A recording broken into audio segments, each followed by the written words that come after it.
all of everything. And so as we grew, it was actually pretty easy to start delegating things off, because it was just like, we don't have 25 hours in a day and 8 days in a week. And as that continued to grow and we brought more people onto the team, the aspect of where that became important was finding, there's a book called Track-2, and I don't know if you read it. Yeah. So then, it's about having the right people in the right seats, right? And so you can have the right person in the wrong seat, and you can have the wrong person in the right seat, or you can have the right person in the right seat. And so we had to, as we were growing, figure out who had the right skill sets for each of those positions. And so now, as we've had to grow, it's like, now I have a outside contractor that does billing, and then we had to outsource a few things, but internally we were able to put people into admissions roles, and now we're growing into a place where, that's why this was a great time for this panel. It's like, we're going through that next phase of the process, where instead of it being me and a team, now we're having more leadership responsibilities dedicated to program director roles and these type of things that are overseeing the next level down. And it's just become organic because there's just too much growth. And so we've had to delegate. We've been forced really into delegating because of the amount of growth. And but the mindset of that is, I mean, I follow a lot of people that in like the personal development space and business space and all those things. And one thing that Richard Branson says is start delegating early. And so when I follow what successful people do, I just don't question it. I see something that's been super successful in their life. If they're saying something repeatedly over and over again, it's like, there's something there that I should probably be doing if I'm not already doing it. And so, yeah, it was our baby starting out with it. And at the same time, the more that we've grown and brought people in, when we get people together as a entire staff and we're coming up with plans for the next 6 months or a year, or just on a weekly and monthly basis, everybody's different skill sets and vision for it are incorporated into that, because it's not just mine. As soon as we bring in a new person that's coming from, like, because we've got people that have had experience in multiple other organizations in the same field, and so they come into ours and they have this third-party viewpoint and perspective that we just haven't even seen yet, and they have a whole different level of skill sets. And as long as I give them the freedom to do what they're good at, then as soon as they start doing what they're good at and what they're passionate about, and they feel like they're in like their zone for it, then it makes the growth part easy and the delegation part easy, because they're just taking on what they're already best at. So I want to add to what Brian was saying, or not add to it, but it took me in a different way. So the question about sharing power. So I was a CEO and I had a COO, and we were good as a team, but here's my failure, and I think people learn great from failure. I hired someone who was exactly like me. I didn't take the time. She was great for me, but she was not great for the team, if that makes sense. And so as I was putting the right people in the right seats and realizing that we had to make some changes in the power dynamic and the shared power, because I'm not a cheerleader. And going back to what Robert was saying, I'm not a cheerleader. I am an activator. I keep going and keep changing the goal, and we never celebrate, because I don't need that. And my celebration is internal. Yeah, it's internal. It's not external. And so we had to make some switches on the team for the power dynamic and the power share, so that it was good for my team and not necessarily good for me as the CEO. And so the failure is, don't hire someone exactly like you, B.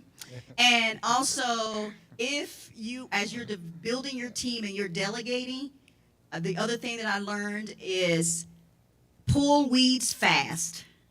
Yep. If they don't do what they need to do, pull them fast, because what happens is weeds spread really fast.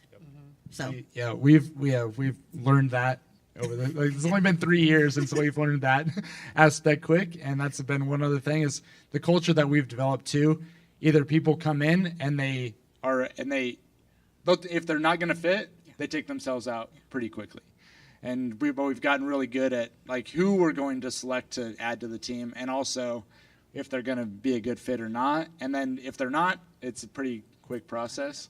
But I'm like you in that aspect where it's what's really great now is with the sharing of the power and everything else is that I operate in that same way where it's like just do A plus B and that equals C. And there's like this whole other, so I need to tell them. And what's great about the people that I have, it's that step into leadership roles is I tell them and then they filter it to everybody else in a way that is going to be more personable and understandable, Right.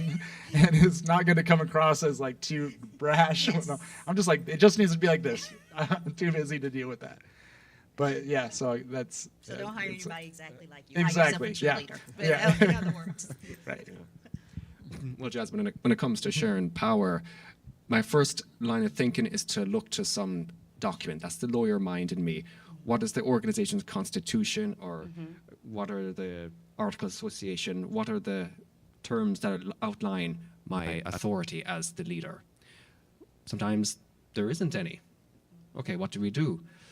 I can always use a contract or constitution as a first point of reference, but that's all it would be, because in practical reality, it will not answer all questions. There will be more ambiguities as the relationship between me and my team members proceeds. How does one share power from there? I reckon it's just like what Brian was saying. You just have to impart trust to your team members. They will know what to do. You've already developed the rapport with these individuals. You already know their background, their circumstances, what their weaknesses are, what their strengths are, and you can tailor accordingly. My employer was founded by Mr. Warren Buffett, Berkshire Hathaway, and Mr. Buffett's approach into building his portfolio was to always employ CEOs who he delegated the entire work to. He didn't micromanage any of their operations, Geico or any Coca-Cola. He left them to their own devices, and that's precisely what sharing power is. Understand what your area of authority is, but then beyond that, sharing it in a very, not a metaphorical sense, but in reality, just trusting the individual to be competent and perform to the best of their ability. Because after all, we were all hired because of our credentials, right? And our people were hired because of their credentials, and we felt confident in their ability to do the work when we hired them. So then oftentimes when they're in the seats, though, it seems like it's hard for leaders to therefore let go their power and allow those individuals to bring that innovation that they said they would bring to the organization. So having confidence in our people as leaders, having the courage, right, for them to actually do the work, right? But for us to know that we're there to support them along the way in their individual learning, right? Because that's really how people learn best, right? When the leader lets go, allows them to take the vision, run with it, come back and do check-ins to say, I have questions, or this is the path that I'm taking. What are your insights? What are some other resources that I should look into? What are some other individuals that I can consult along the way in the journey? Because ultimately that is our job as leaders. And then once we relinquish our power and we see our people really growing, to me, that is when you really know job well done as a leader. So I think that this is really great that we're just really learning as individuals the importance of letting go our power and understanding that it's not taking away of who we are as a leader, but truly that is what a leader really does versus what a manager does. So this is really, really great. So to build upon that, though, the question is, how do you build confidence in your people's ability? Like, trusting others with leadership duties is really critical, but yet it can be daunting, as we talked about. And so what are some concrete steps that you take to ensure that you build trust in your team's ability, and how do you maintain that trust over time? It's a couple of things for me in building trust. One of the things is going back to the concept of letting go is establishing some type of standard or expectation. And so I would tell my people, I was like, look, you got to get to point Z. We're going from point A to Z. I'm not going to tell you how to get there, but what I am going to tell you is I don't want to go to jail. That's one. I'm not going to jail for you. And then number two is I don't want to be on the newspaper for something bad. So let's figure it out. and we can go from there. We do check-in points. Like if you really feel like you don't know how to get from A to B to C, let's set up some check-in points. And the expectation is if you're having trouble, you're going to come to me and you'll ask for some advice. When we have our standing meetings, because we had standing meetings like every 2 weeks as a team, when we have our standing meetings, give me a status, right? And it's okay if you're struggling with it. Let's trust the process. We're a team, we're going to approach this together. And so I think giving them permission to fail, it's not going to be perfect, and they're not going to do it exactly the way that I would do it, but it's okay. It allows them to develop, and it allows them to develop that confidence. And again, we learn from our failures. And if you have a team member that truly bombs it, and that is the culture that you've created, we learn from our failures. When they do fail and they fail publicly, you have to have their back. And you take it on as the leader. And you say, that was my fault. And you make sure that that's the time when you step up and you put them behind and you take the bullet. As long as I'm not going to jail and I'm not in the paper for something bad. It was my concept. So I take from that it's important to really create psychological safety. And I've been hearing that as a theme throughout this conference, right? It's important that we create environments where our people feel like not only can they bring their true authentic selves to work, but that we give them the ability to learn and grow. And by doing that, we all must fail, right? But then we also must learn from those lessons, pick ourselves back up, and that's that build. So I've been hearing that as a theme throughout the conference, so that's really great. Brian? Yeah, that was really great. So one of the things that, and you guys have both hit on it so far, is that leadership, leaders, like you're really not a leader until you can create leaders who can then also create leaders. So that's one of those definitions of leadership that I've heard, and I think you've both really hit on that today. And one of the ways that we're doing that is I had to, as this has grown into more of that like CEO type of role that you understand is this next level of it, is really define what my role is in the organization, where where I've had to make the shift from working in the business to working on the business. And to be able to do that was the big part of that process was hiring an outside business coach and consultant to meet with me one-on-one, and also the next people that are stepping into leadership roles, so that we have a third party that's involved, that's helping to like moderate and mediate that transition of it, and set those steps where it's like, now I'm accountable to somebody that's not my team, and we're all involved in the process, but we have somebody that's guiding us through what that transfer of power and leadership looks like. And the aspect of trust is built because I'm bringing them along into this conversation with somebody that's outside of me, that's coaching them on stuff that has that has to do with me, but it doesn't have anything to do with me. Like I'm bringing a third party in to make them better as it's growing in their leadership roles, so that they feel comfortable and confident to step into those roles, and we all can have that build relationships in the context of that growth environment. And I think really being able to sit down and have the authentic conversations and communicate that well, and just go through that process as a small group within the bigger organization has been huge in building the confidence and the trust in the shift of power as we're growing. I think the process of building trust with team members is a requirement. It's an investment of time, resources, and words of encouragement. Now, in Toastmasters International, this organization that I did volunteer work for, a lot of times I was recruiting individuals who did not express enthusiasm or even were actually averse to fulfilling a particular post.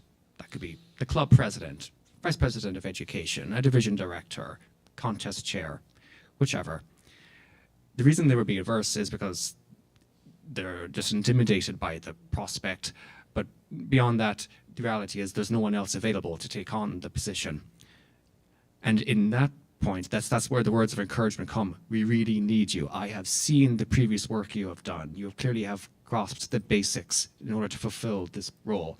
The next few months will be a period of more professional growth for you. And that's what initially, that's what brings them to the role and sign the paperwork and take on the office. But you need to allow time.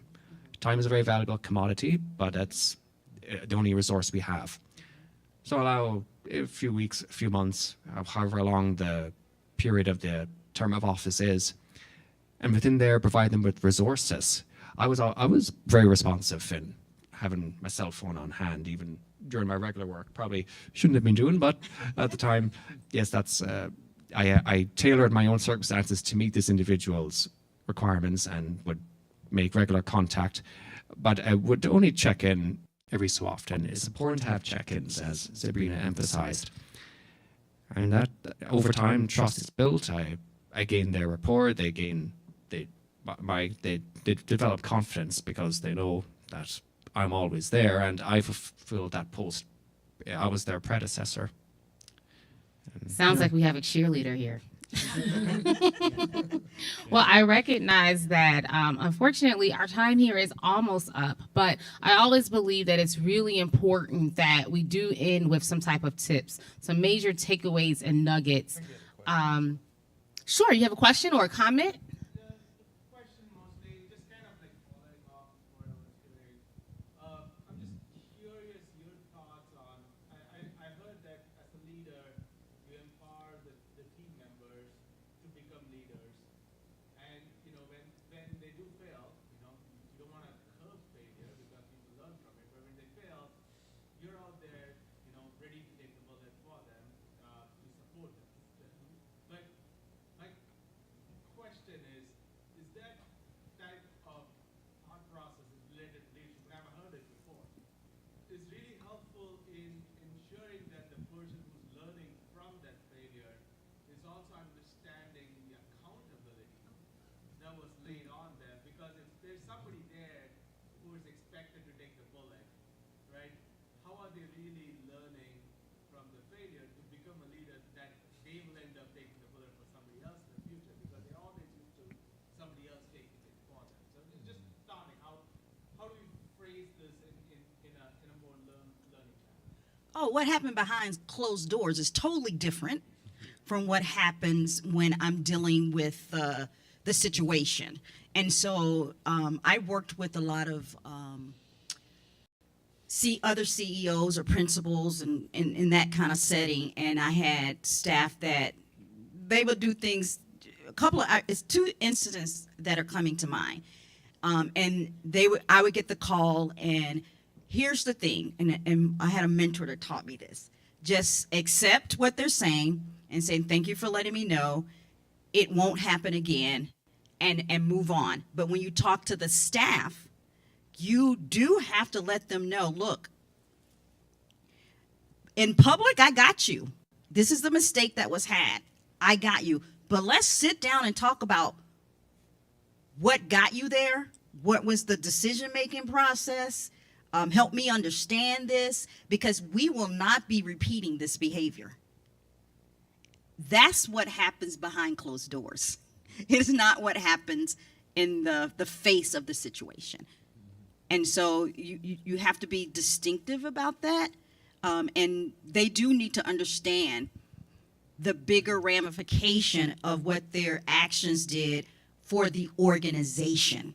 How did your actions impact the organization? And how are we going to do this different the next time? So, how about you? I mean, you pretty much covered all that one. Really, it's like you were saying, address that one-on-one. Outside of that, in the perspective and the viewpoint from the outside perspective, I mean, the face of the organization is going to take that. But also the way that we've been able to do it is one-on-one, and it's led to policy implementation and policy changes within the organization, and discussions on rules and just boundaries overall and those type of things. And we discuss these things once it's resolved in one-on-one situation as a team. And so there's never, anytime anything significant has happened, it's always been brought to where the team eventually gets to discuss it. So it's not like, oh, well, this happened, and then, the leaders, then I had a one-on-one conversation and nobody else knew really what the outcome of it was. It gets resolved as a team, and then there's no behind the back talking or like resentments that get built up or any of those type of things, because everything's just is out in the open, and that builds the trust and the, just the culture overall, that everything is always going to be transparent, at least amongst the team, even if on the outside. I've just learned to, if you're the face of the organization, like, you're going to take the heat, like, you're going to get the awards, and you're going to take the heat when it's like, that's the trade-off. So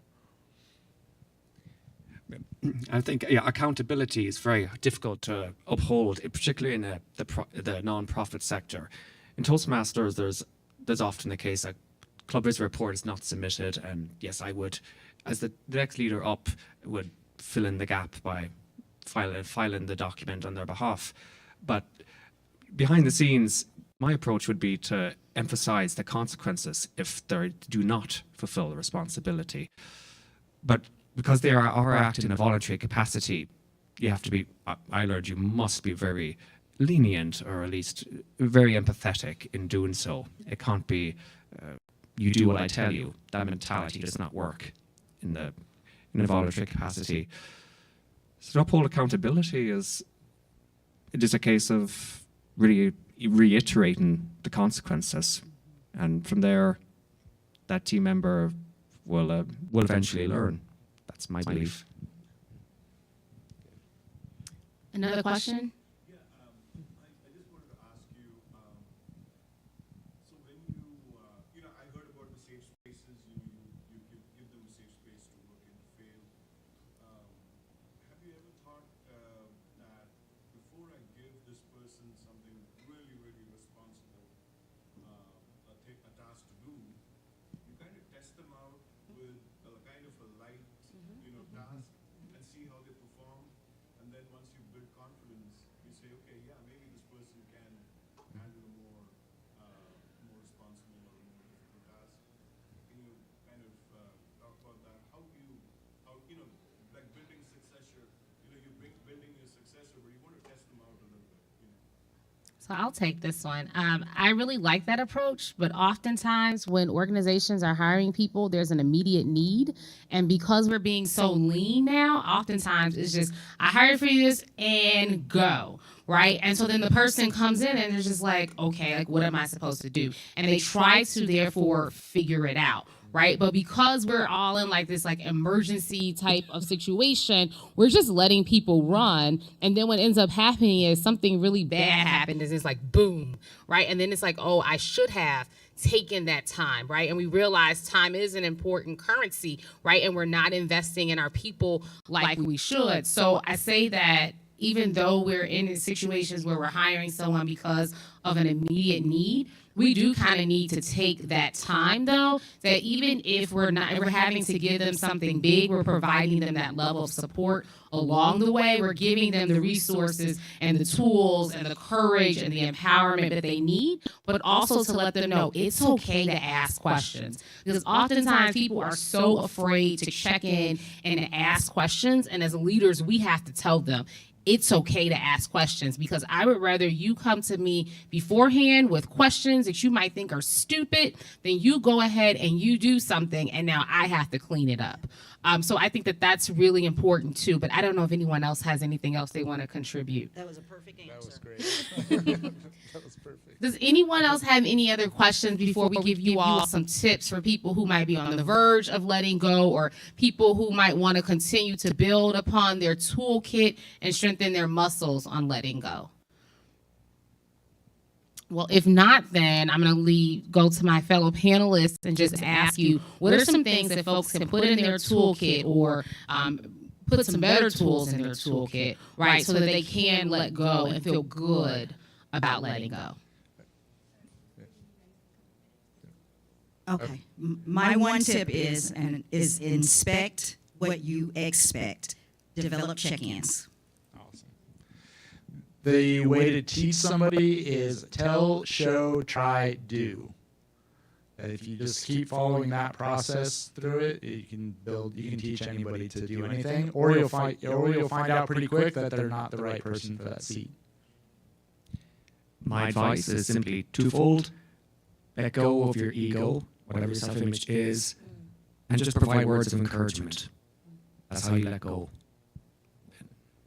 Well, I don't know about for the audience, but this was a really helpful conversation. It was very timely, and I thank everyone for your thoughtfulness, your ideas, your questions, and I hope that you feel empowered to just go ahead and let go. So thank you again.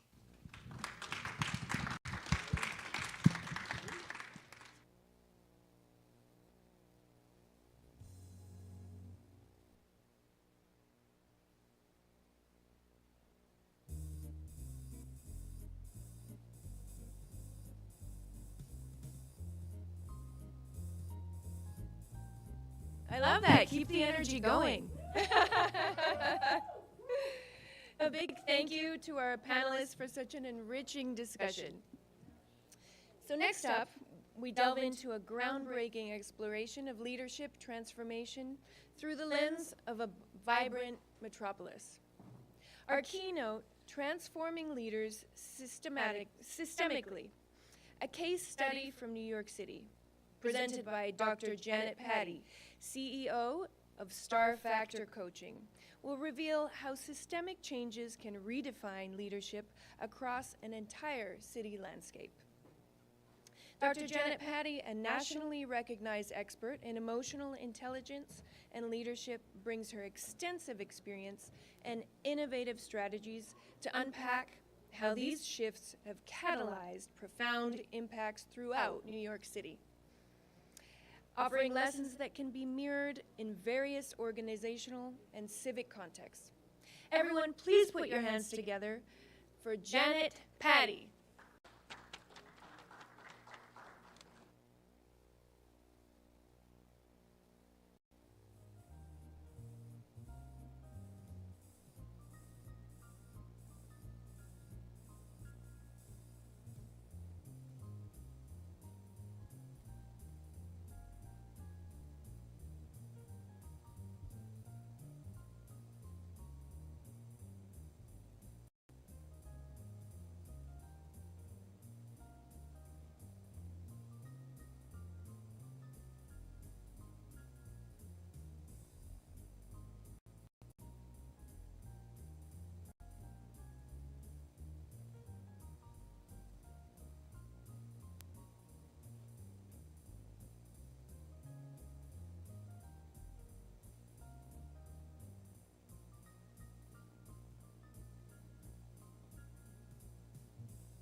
The green light is helpful. Thank you. So welcome everybody. I'm really excited about having an opportunity to talk with you and discuss issues of leadership. That's what this conference has been about. And I think that for all of us, we've been learning a lot from one another. I'm going to share with you some ideas today based on development of emotional intelligence-based leadership. Work that we've been doing in New York City now, actually, since 2004. And I'll give you a little bit of a history of how that's worked. Let me just see, there's very few of us, so let me just see who's in the room. How many of you are CEOs? Okay. How many of you are COOs? How many of you, anybody in education came to this one? So, okay. So we chose to come in here, we being my husband who's here, who's also in the business, and my colleague Diane, who runs our programs, to be in here with you, with the corporate element, because really it's talking about leadership. And the conference in education, as wonderful as it is, and we've been in there too for several sessions, it's not, the focus is not just on leadership, it's on education. So we do both. And I'd like to start with actually telling you a little bit about, how many of you are very aware of what emotional intelligence is and how it works in leadership? So I see hands. I love it. I love it. That's wonderful. Well, because you're in here and because you're aware of it, it's obviously clear that you include it, I'm sure, in what you do, in the work that you do.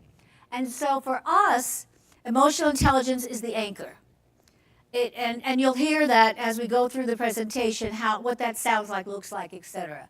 So we are Star Factor Incorporated, and that is a corporation that is focused on the development through training and coaching, specifically with leaders of schools. So we work with superintendents, we work with principals primarily, and then assistant principals, teacher leaders, etc.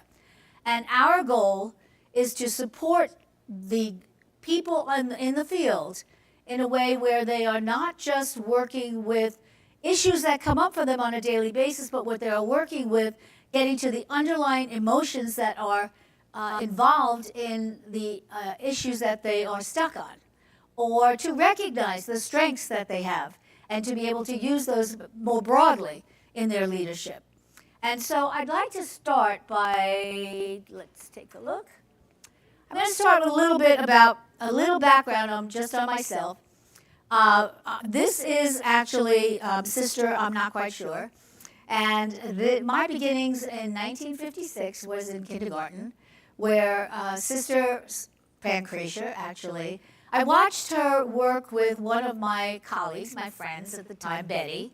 And after working with Betty, I saw Betty start to cry. And Betty was crying because it seemed to me that she made her A's and her B's too big for the lines that they had to go in at the time. And I remember as a child watching as Betty walked to the back of the room and went into the coat closet, or which it was called at the time. And in the coat closet, she had to let go of she wet herself, basically. She couldn't control the fear, the anxiety that was provoked in her. And I was 5 myself. I remember it. So I went forward and I didn't know I was going to become a teacher eventually, administrator, college professor, but that became my path.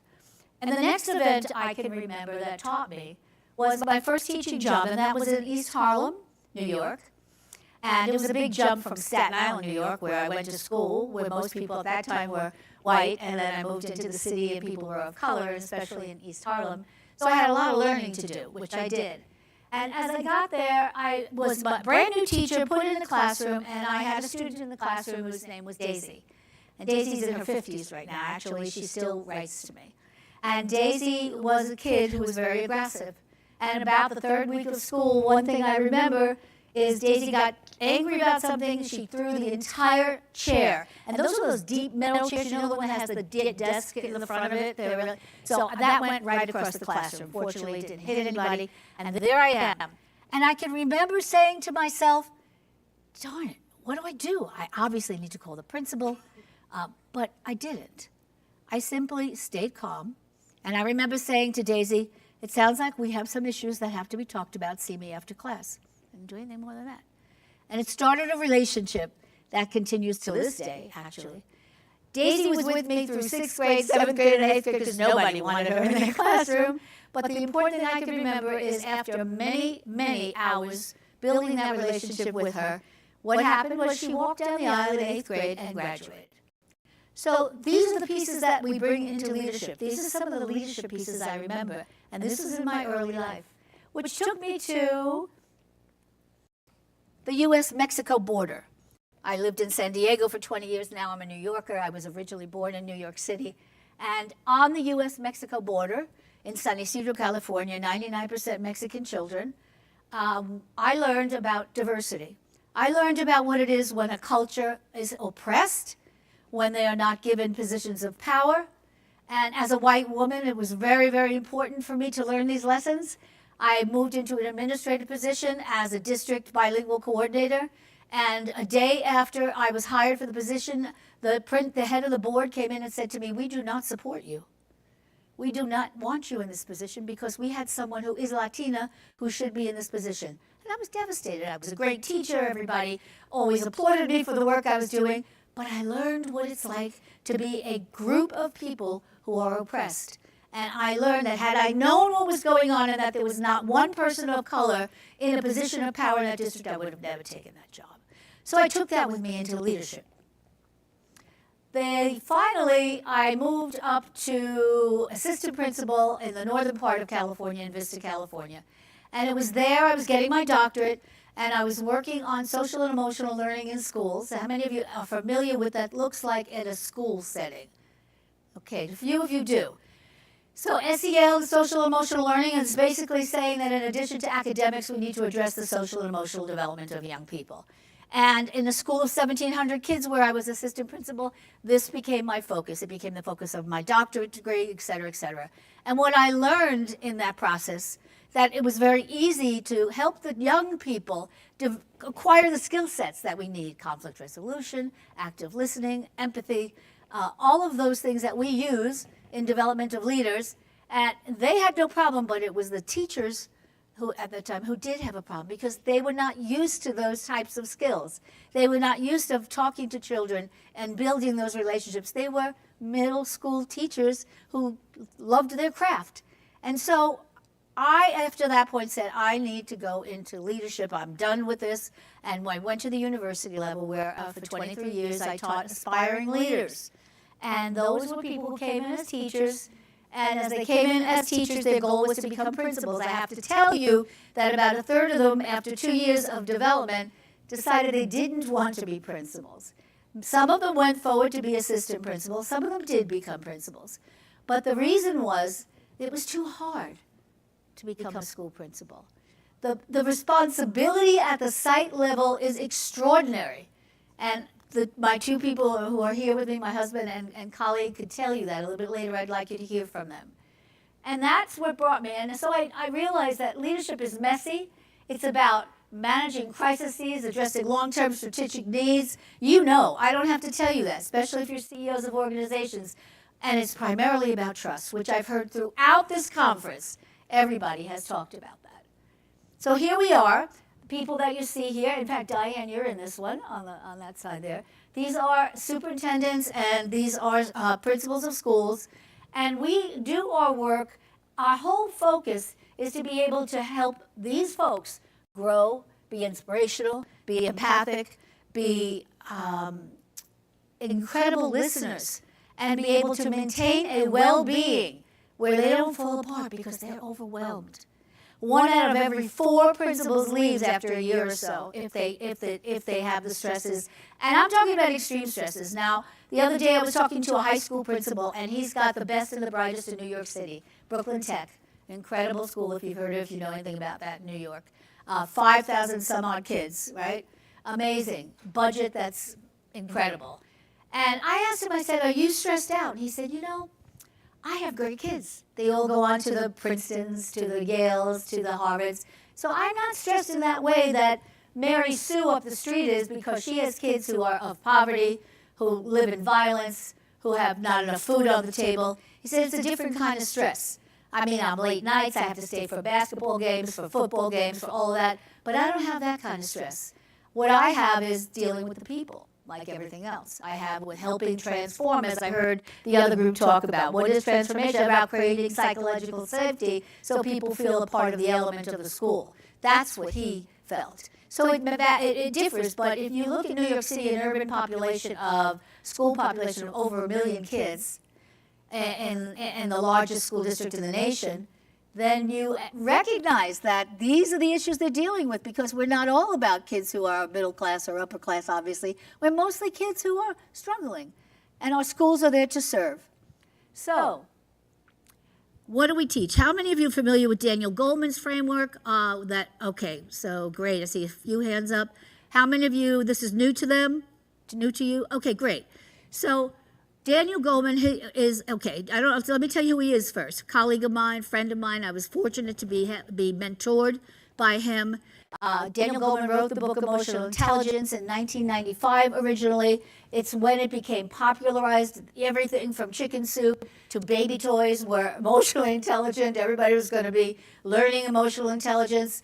And what he did is he took the academic paper of Peter Salovey and Jack Mayer, who one from Yale, one from New Hampshire, and he took those theories, that white paper that only academics read, and when he took that white paper, he made it personalized and popularized and in the common language that we have, And through that, people really began to incorporate emotional intelligence into businesses, into schools. Now, Dan Goleman, when he originally wrote his book, wanted to bring social emotional learning into schools for kids. Well, what happened was the corporate world really said, oh my God, these skill sets are critical for our people, and that's where it took off. American Express, Southwest Airlines, companies of that nature began to incorporate in the development through human resources and other. And so these are the 4 areas that we really teach to, that when we work with the principal, we work with the superintendent, we're trying to increase these areas because we know that these areas, and if you look at them, I think you would agree that these are the areas where people often fail.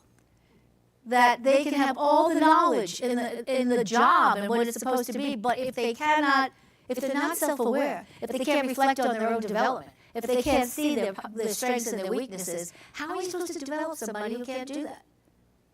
Right? So our coaching that we provide is there to help the client to be able to see the areas of strength and the areas that there's an area to grow in, and to work on those together. We have a particular program that's limited to school systems, but we use it now in the corporate world as well. We started when we built it in 2004, and now here we are where we are. We started to, we now moving it into across the nation, across we have some people in Spain and in England. So we're moving it. That's our goal, is to try to move it into places so that we could reach as many school members as we can, school leaders, and others. Okay. Bar, I just want to say here, inside each of these domains, which we call them competency domains, there are 12 other competencies that we build on. And those come from Richard Boyatzic's work. I don't know if you're familiar anything by Richard, but he's at Case Western in Ohio, wonderful, wonderful, brilliant leader.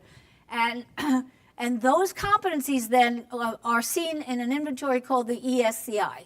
And so we give that 360 inventory to our leaders. They get feedback. It's a perceptual feedback one, so they get that data from the people who rate them, and then they bring that into their coaching session.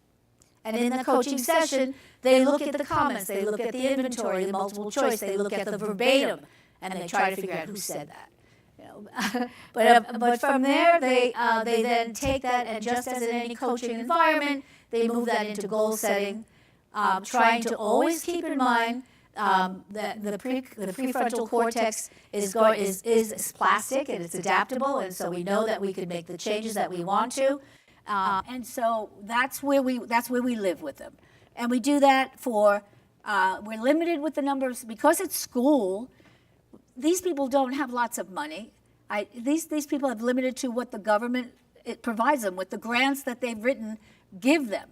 And so it's not like we have long-term engagements with a lot of our clients. We have 6 coaching sessions of 90 minutes each and 5 half days of training that we do with the knowledge base of what they're doing. But what we found is that it's amazing to them because they've not had anything. They've not been able to be reflective. If you see or know a school principal, you walk into that building, you can't find them. They're everywhere. The job of the principal is so dynamic, it's so complex. They have no time to breathe. Every minute of their job, somebody's pulling on them. So they need to have decisions made like that. They don't have that reflective time. So this has become for them such a wonderful safe haven of psychological safety where they can work through some of what's been going on.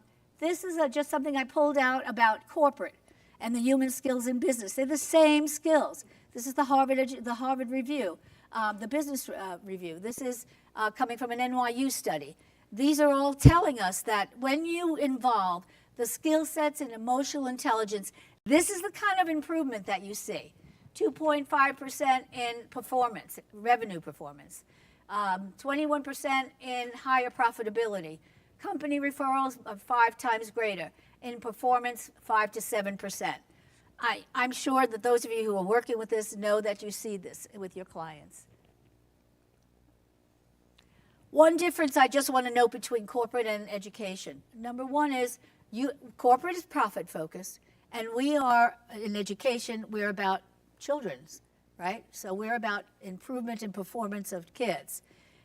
We're about working with families and children, So our stakeholders are different. We both have important stakeholders that we have to meet the goals of. But when you get with children, you have children's lives. So the pandemic, 9/11, all of the crises that we hit, our leaders have to be prepared.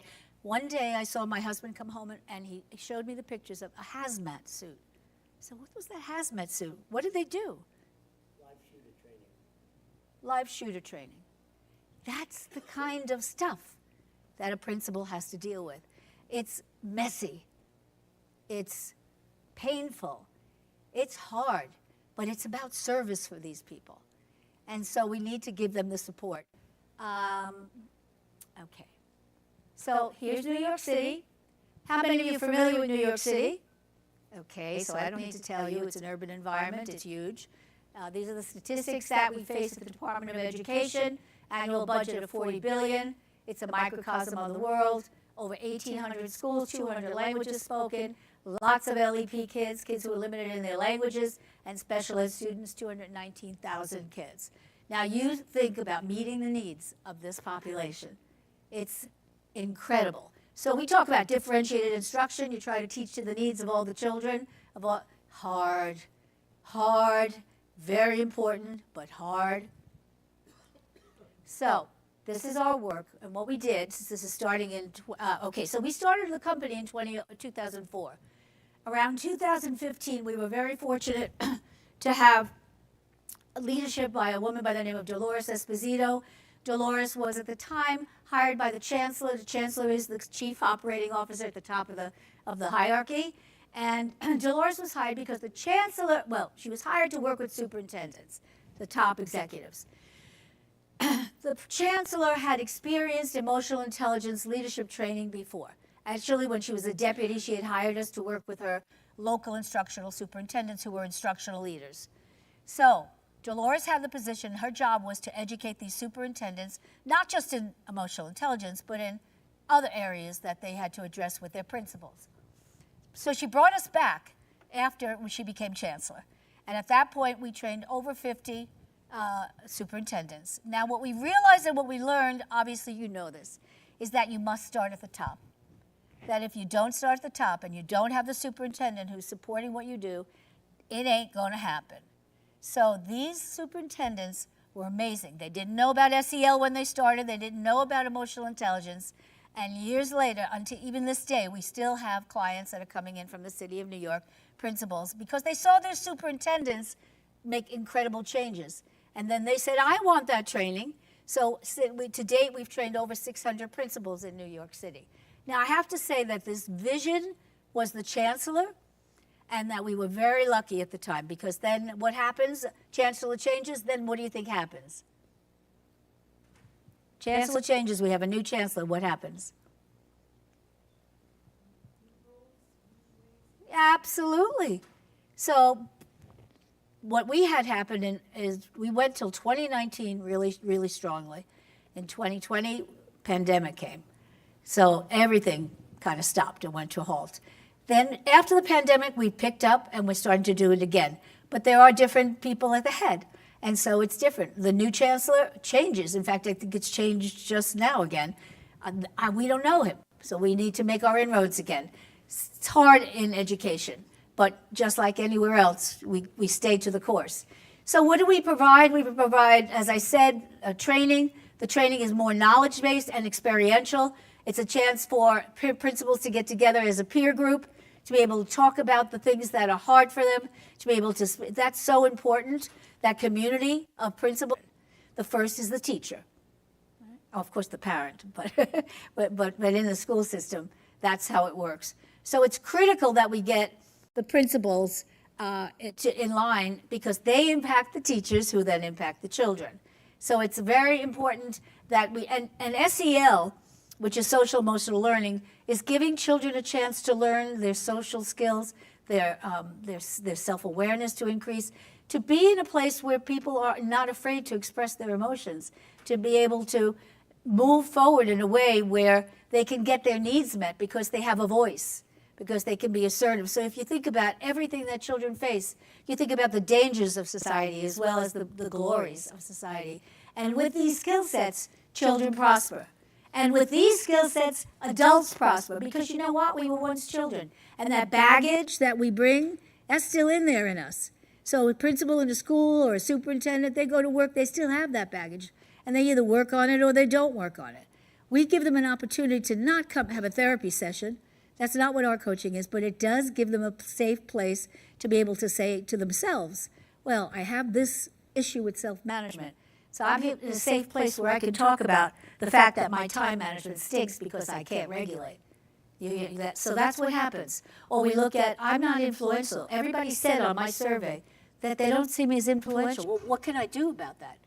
Well, first of all, I need to do some reflection. I need to spend some time thinking about what I do well and what I don't do well. I need to be able to ask people how they feel. I need to be able to go to the committees or the places where I'm going to become more influential, and so on. So here's just a slide. This, by the way, this is, what's her first name? Dawn DaCosta. She was trained by us as a principal. Her school, you walked into her school, you wouldn't believe it. Meditation music playing in the morning. This is in Harlem, New York, West Side.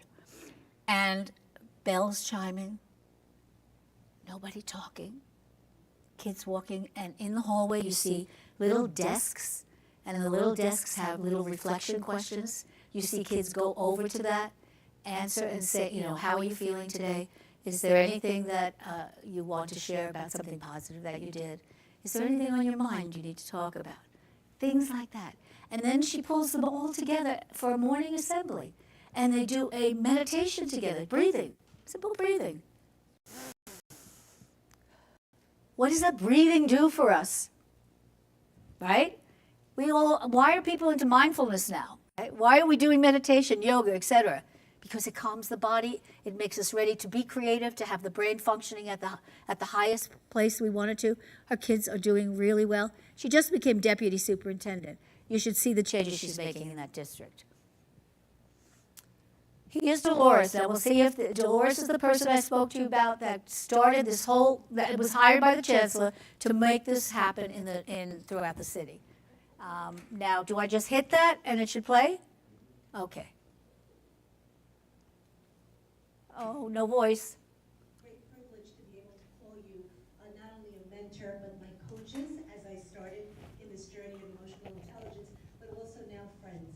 And as I think about summarizing some of what we've heard today so far, and what are some of the big lessons that I've learned through the great fortune of many great women and mentors that came before me, Irma Zadoya, Carmen Corina, and we wouldn't have enough hours to mention all the amazing people now at CSA with President Henry Rubio, Dr. Nassinio, so many. What keeps coming to mind and the big lessons that I think about are summarized in two key quotes that many of us have heard. One is, as a young principal, we all remember and know, no one cares how much you know until they know how much you care.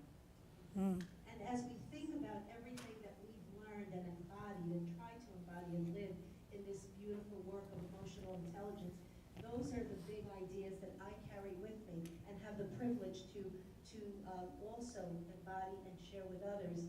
The second one that I think about also, as I think about the work that we've done in New York City with all of you and many other partners, is also that great African proverb: if you want to go fast, go alone. If you want to go far, let's go together. And one of the things that I know that Robin and Janet have taught us and summarized so beautifully and so intelligently in their book is the reminder of the humbleness that we are all human beings. And if we can find the space and time to step back so that we can see each other and hear each other authentically, it creates so much space and opportunity for us to be together as leaders, as mothers, as cousins, and in all of the ways in which we want to see ourselves. So I want to thank you from the bottom of my heart for instilling in me as a young superintendent back in 2004, when I had the privilege with some of my colleagues that are here, Sonia and Elena, to learn about emotional intelligence. I would not have lasted as a superintendent for 11 years in the South Bronx. when there were so many changes from 5 schools, 10 schools, 51 schools, this chancellor, that chancellor, this boss, that boss, network leaders, you name it. If we didn't carry those beliefs of relationships, patience, humbleness, and remembering that we're all in this together. So thank you for inspiring New York City and giving us the privilege with Carmen Farina and so many other chancellors and leaders, and now with President Rubio at CSA, who would mark. So that's the Union for Principals and Administrators. What she did is she left, she retired recently from the Department of Education, and she now works for the Council of Supervisors and Administrators of New York City, where we have trained some 17 or so coaches who are now working from CSA, so to expand our reach. We have trained over 100 coaches over a couple of years, but only about 20 stay with us. We can't give work to everybody. As we get work, we give work, which is how it works. But now we're expanding and making partnerships. And so we've done that with CSA, and we've done that with the group that Diane is with, actually called the Grave Fellows. So I'm going to just take a moment before we get into takeaways to hear from either Diane or Barry or both, maybe just a comment since they're in the room. Diane retired from her job as principal. There she is. And Diane now works with me to spread this work, and she does all the program work. So Diane, would you mind sharing anything as a result of your work? The business side is a game changer when your colleagues and people that you're supervising trust you. You are able to inspire them and affect more change in a much shorter period of time. It's a culture change for any organization, business or educational, when a leader is able to have that difficult conversation with someone, even when you're firing them, that they know you have empathy for them and that they possibly will be successful somewhere else. There's two ways to do things. You can either cut their head off, or you can show that you are an empathic leader. You have standards, you have things that have to get done. They're not up to that. It is a parting, but you're doing it with a human stance from the heart, which is what we've heard for the past 3 days in all of our meetings. Leading from the heart. The essence of this is leading from the heart in any profession. Thank you, Diane. Barry, do you want to share anything? I can. I was a special education principal for 20 years, and my entire career was in special needs students and families. And I found that, there was so many needs. It was beyond the norm.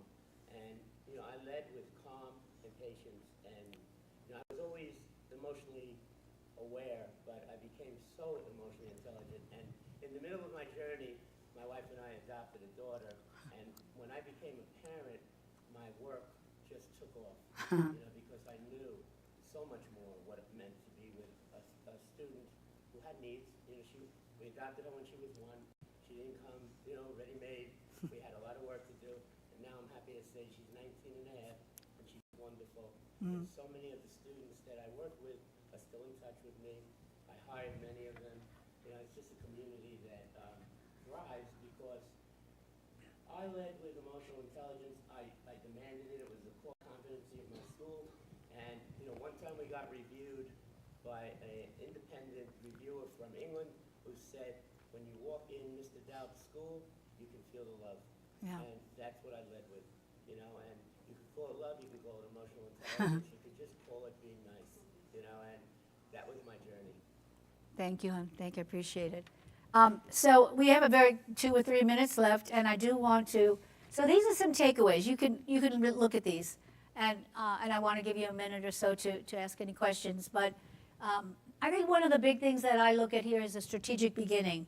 And that's who are you going to start with if you want a systemic change, and it has to be, as I said, from the top.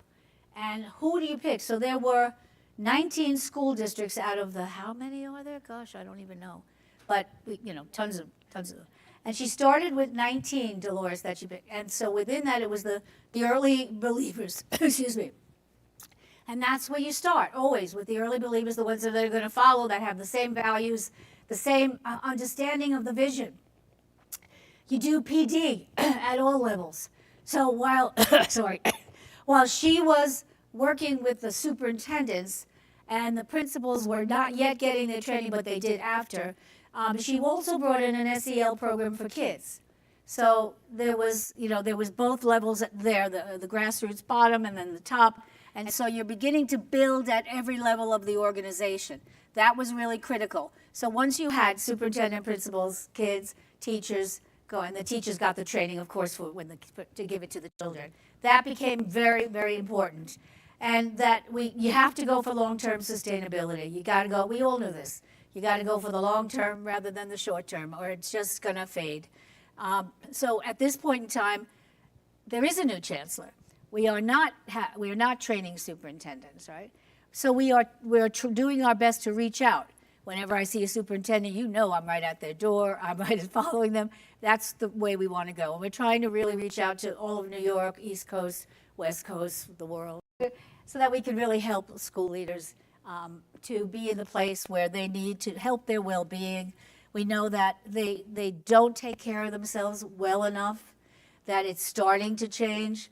If you often see a new principal, they've gained a lot of weight right after they've been hired. They're stressed, they're getting sick, their immune system goes down. We have to help. So I would love to ask you, if we have a couple of minutes, I don't know, what do you see as this kind of work in the future? Many of you may have gone to some of the AI sessions. We've got AI and EI. Can they exist together? What are we going to do for schools? Do we continue as we are? Do we provide support for our leaders? Do we allow emotional intelligence in the schools? Do we ban it? What do we do? What do you think? What are your ideas? Anything. And if you want to relate it to your business, I'd love you to. So here's a outside-in perspective. Uh-huh. So I came in from corporate, and I knew about emotional intelligence forever. Uh-huh. We used it, we trained our teams on it, we did it ourselves as best as we could. And the reason we did it is because we were expected to be high IQ individuals in corporate IT. Right. And many of us were really dumb with emotional intelligence. And it's a lifelong journey for us, So we did that. And then fast forward 20, 25 years, here I am, I'm back in education. Oh, wow. And so I'm in this university. And, one of the first things we did when we went into orientation was we talked about emotional intelligence. Wow. And obviously a lot of professors, heads of department, deans, all that, they're emotionally intelligence trained. Now the question I have for you, and I know that this is a necessity, is a lot of kids who come out of school, to me, undergraduate programs are essentially high school kids. Yeah. As far as I'm concerned, Yeah. they're just kids. And Absolutely. I call them kids, they get mad at me, but I said, you kids, you guys are born in this century, I always joke about that. But what I find is, I may be emotionally intelligent, I have something. I want to get your opinion on this. Is there a way that we could have a program where you take batches of students and get them trained, or at least on the basics of EQ?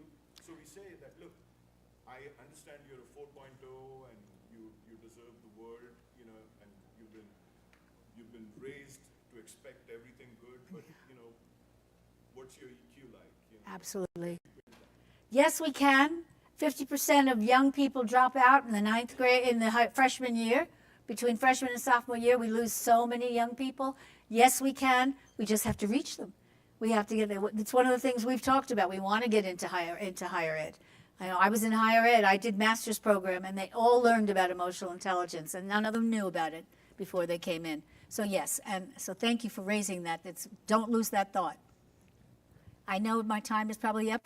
Can I take one more question or no? Yes. You. Yes. Yeah, so I just wanted to mention here that, I think this great presentation, thank you very much. The EI and AI definitely coexist, in my opinion. I agree. And I do think, I've worked mostly with corporate, just like the other guy, 22 years or so. And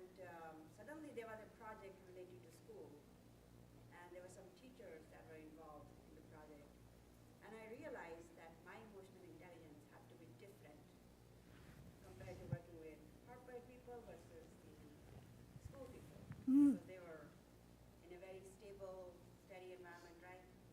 And I think they're expecting all answers to be said in the way they should be. So it was very learning. I think it was a very different experience for me.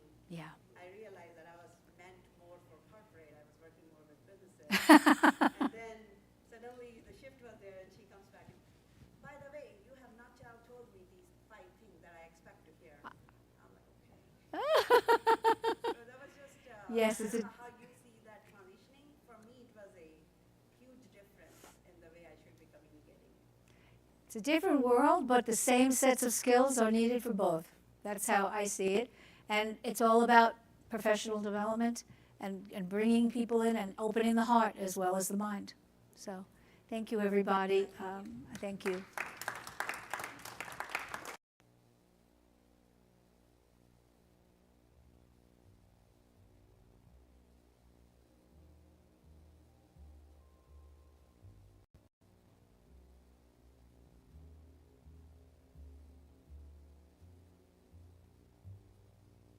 Leadership transformation. Up next, we're tackling a theme that every entrepreneur and business leader will face at some point: funding challenges. Our fireside chat, Pivoting and Persevering, case studies of businesses overcoming funding challenges, brings to the forefront the real stories of businesses that face funding challenges head on. It's not just about the hurdles they encountered, but the strategic shifts and breakthroughs that guided them to stability and growth. Without wasting any time, let's quickly call on stage our speakers. Please give them a big applause. So we have Justin Zanenko, CEO and co-founder of Synerfuse Inc. Use your microphone. And we have David Macon, President, CMO to Go. Welcome. Thank you. And we have Terry Eileen Liggins, founder and CEO, upstairs over here, the Literary Front Publishing Company. Welcome to the stage.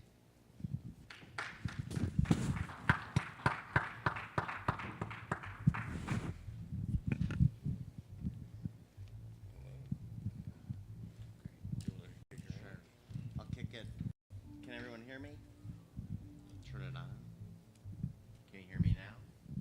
Sec. There, try now. Can you hear me now? Hello? Hi, I'm Justin Zanenko, co-founder and CEO of Synerfuse. We are a medical device company that completed a proof of concept study in low back pain for fusion patients that suffer with dealing with opioid addiction and getting them off of opioids. And our company was founded in 2018, and we've raised over $23 million of capital to date, and ended up completing our trial, going through and persevering through COVID. Hello. Man, we're just no luck with these microphones. Does yours work? Testing. Hello. Yeah. Okay. I do not have $23 million. Although I've been looking. I haven't found it anywhere. I'm probably on the far opposite spectrum. I started a company myself, never really had the money to do it. So it was more of a kind of a piecemeal system, kind of working to get it running. But I was full of myself and had a huge ego and thought I could do something that statistically would fail, and I just went ahead and did it anyways.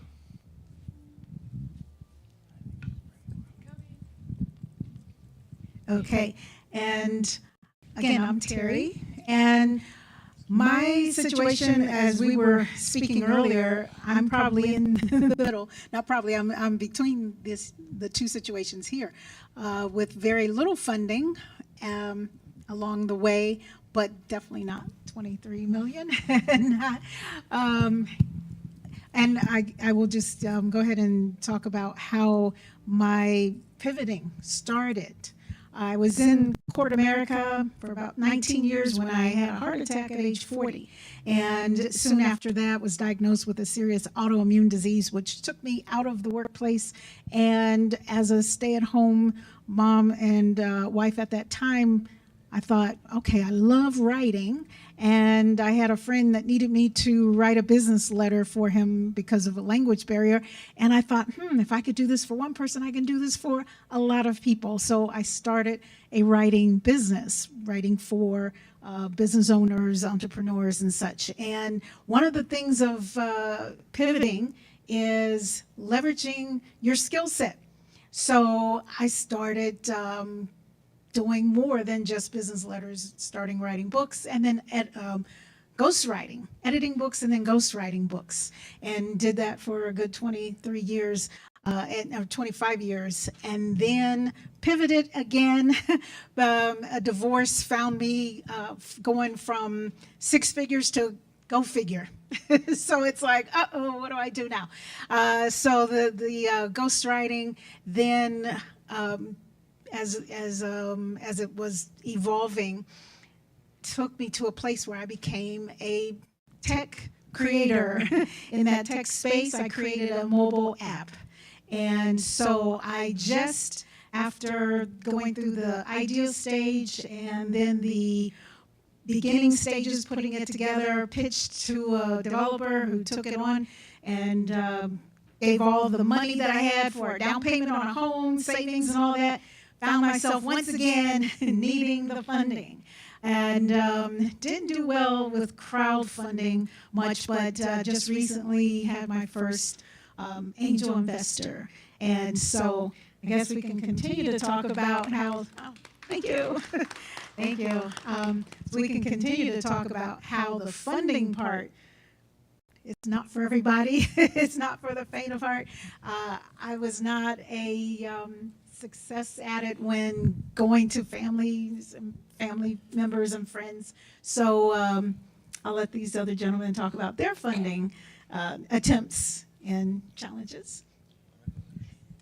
Sure. Kind of on the topic of pivoting, as I was saying this morning, I am come to the realization that I'm a terrible employee. So entrepreneurship seemed to be my only way out. I had, I guess, apparently I'm kind of opinionated, and not every. I've been told my personality is kind of like blue cheese. It's not really for everyone. I pivoted to become an entrepreneur. I started a marketing agency back in 2016. I sold that in 23, and I've gone back into marketing consulting. But the story I was telling this morning is, I had so little money when I actually started the company that my laptop screen broke off of my laptop. And if you've ever kind of worked with a laptop, the screen is kind of an integral part of it. And so but the guts of the laptop itself were still functioning, was inside the bottom half. So I could use it connected to a monitor, but there's also a Wi-Fi antenna that's built into laptop monitors. So without the monitor, there was no Wi-Fi antenna. So although I could use the computer, I just couldn't connect to the internet, which I don't know if you know this, but kind of a hindrance when you're running a digital marketing agency. And so what I did was, there's 2 wires that come off of the modem inside of the base of the laptop, and I connected that to a piece of tinfoil, and it worked. And so there for a while, when I started running my business, it was a keyboard with a piece of tinfoil on the top of it, and we went from there. But again, I guess for my thing was unlike some of the others, it's money wasn't as a necessity as it would be for tech or medical startups. It's for me, it was, my whole business was trying to tell people, hey, I can help you stand out and get you noticed. That doesn't take, and if I'm being who I truly say I am, I try to find ways for people to stand out without having to spend a ton of money. And so that's kind of where my funding came from. Obviously, you know, I kind of was able to kind of prove myself, I guess, enough that I could then buy a new laptop. So we got there. Yeah, and I'll just say that, you know, so all of our money that we've raised to date has been angel investors. We don't have any VCs, no private equity, which is very rare for a medical device company or a biotech company. But I started off in 2018 looking to actually invest in a restaurant, and I ran across this pain physician who was talking about the problem of back fusion patients that he was seeing that were suffering from debilitating back pain, leg pain, and he didn't want to have to continue to prescribe him opioids. And I was thinking to myself, okay, well, that sounds pretty like a big problem. And I knew some people that suffered from back pain, but I didn't know to the extent, because you don't really ask until you become familiar with it. And when it came to, well, why aren't we trying to do technologies that today are approved, stimulation and fusion, which are both approved by the FDA, but never together? And it came down to a simple thing of, well, you can do a proof of concept trial for $1 million. And I thought to myself, okay, well, I can put the first $100,000 in, and then I knew some other people, and I've raised all money from friends and family to start with, got some proof points, got some IP, but the patients, and we got an FDA approval, but the patients weren't coming because we were taking it from a neuroscientist perspective, not a spine surgeon's perspective. So our pivoting really came into going to the spine surgeons, the people that find the patients, operate on the patients, and I'm not a doctor. They're the doctors, they're the experts. And the currency that I had to offer was equity in the company. So while we have, you know, the other panelists here that have their companies and different funding requirements, I only own about 20% of my company, but that was what I was willing to give up, and I've participated in every round of financing because I was taught early on that you have to lead with your own money, and if you're not willing to invest in your own project, why would you expect anyone else? And that's just basic common sense, but a lot of times you'll talk to people who are from the funding side, and they become very predatory. And I don't do very well with predatory like yourself. I can't be employed either. I'll be fired. But it's very hard. But the biggest thing for our pivoting was as we got approval by the FDA to start our trial, we got hit with COVID. So figuring that whole dynamic out, elective surgeries were paused, and it took us 18 months to get our first patient. Well, if we would have had traditional funding from a VC or a private equity firm to pull the plug on me, taken this technology, and today I'm proud to say that we have 15 patients who just completed our proof of concept study. We got people back to full-time work. We got people off of opioids. We got people going to family events, people riding motorcycles, stuff that you would just take for granted. So, you know, but that's part of not giving up and persevering and working through it.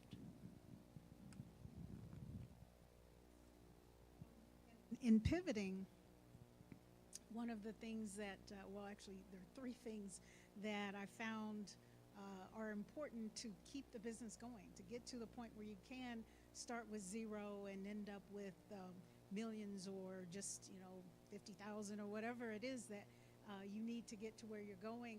And one thing is to embrace change, because when I had to come out of the workforce, I could have just been depressed at home.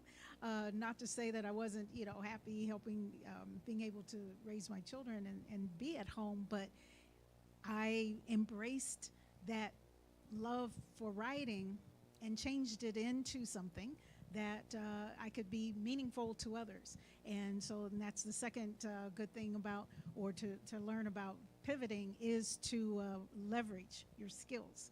And then the third thing about pivoting is to give the people what they want, because you can't be in business very long if you're just doing only what you want and love, that would be great if that was all it took, but you have to have an audience, and then giving them what they want, you find out from feedback or what's going on in the environment.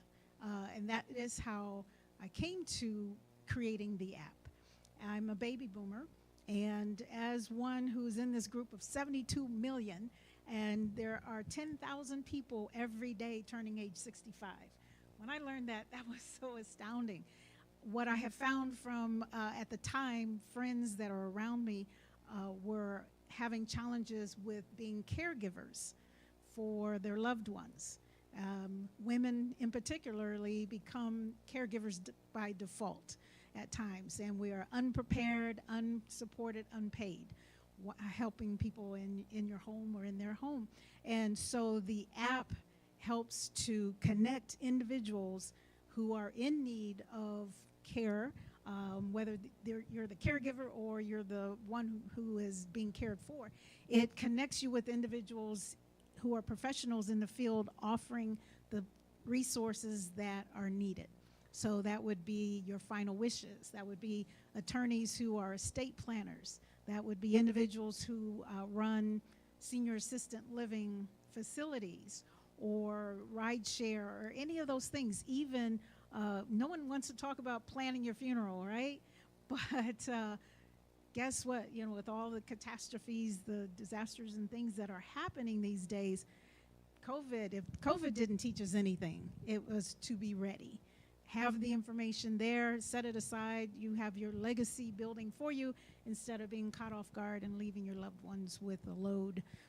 So those were just things that, you know, it's like, how does the writing, being a ghostwriter for all these years, how does that translate to being a creator of an app? And it's a lifestyle app. And it's because of my writing. I help people. People have asked me to help them write their obituaries, and I've done that. Writing other things for them or helping them get the information that they need to do their whole estate planning. A lot of those things, and even writing their memoirs so that their family members have that in the end. So where those things didn't automatically happen in the beginning, as you are going through a transition in your life with your business, you find those different needs that are out there. And so just being able to embrace what individuals need as you come across them, especially with marketing, that changes so much. I know that you are constantly having to kind of reinvent your services or yourself. Yeah, I mean, certainly marketing in the last couple of years, especially this year, is going to be exceptionally strange. You know, I mean, obviously everybody's been talking about AI and everything, so it's yeah, I know it's a crazy world. The one thing I have kind of learned from running marketing for a while is, and I think we talked about this before, and you'll probably agree that funding for a business or a startup isn't really a guarantee of success. It's I've met so many entrepreneurs that have started a business that they had a great idea and it's flopped. And I think understanding, you know, kind of being realistic with yourself right off the bat. Is it a good idea? Does anybody want this? Before you go get the funding. But even just, you know, but there's, I mean, obviously what you do is so, either review is so complex. It's even with the money, there's so many other things that need to kind of be in place to make sure that things actually go off. And I think there's so many people that look at starting a business as the first thing I need is money, and then I'll figure everything else out. And I think it's, you kind of, it's, sometimes money is maybe, you know, a few steps down the way. Yeah, it's kind of, you just start, and you can't be afraid of failure.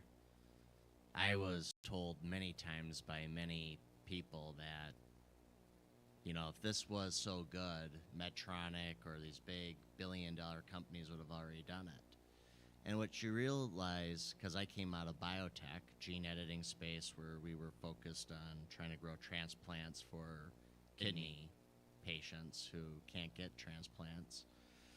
But the thing that was most interesting with me from the medical device space is our healthcare system is so broken and so backwards. The medical device companies take their lead from the payers, the healthcare companies, the insurance companies. And what we have come to learn is you look at the AI that United Healthcare was utilizing by denying people claims, because that's how insurance companies make money. You pay a premium and we deny your claim. And then we continue to deny your claim. And if we as a society want to see changes or entrepreneurs want to get into it, you have to start and you have to not be afraid of failing, because you're going to fail. You just have to have the perseverance to keep going, and you have to find the right collaborators, the right partners to bring into your company. And by the way, I don't know anything about spine other than I found the right spine surgeons who educated me, and it was a fast education process. The same thing with IP. And you start building the building blocks that you have to take perspective from your investors, from the people that are going to utilize your product, but also the patients, and learning about what are their struggles, what are they trying to overcome. And by bringing that perspective in, you know, you're not just trying to change it with the person who's going to do the surgery, but the final outcome of, is the patient going to get better? Are they going to get off of the intended piece, which in our case is getting patients off of opioids and back to the workforce and back to their lives. So just starting, I said $23 million, but the reality is when I started, it was supposed to be $1 million. And 6 years later, it's 23 million. Well, the only way I got there was by believing and continuing and getting the right people to help me. I didn't get here alone. I got here by a lot of people that believed and supported the vision. And at the end of the day, the only thing that drove me was the fact that I know that these patients are going to have a chance to get better. So that's what pushed me through it. If I didn't have that, I would not be here today. It's too hard to do. You have to have something that can be meaningful, impactful. And that's the same thing with any of these startups or funding opportunities or needs, is do you have the long-term vision and goal of improving the people that you're serving?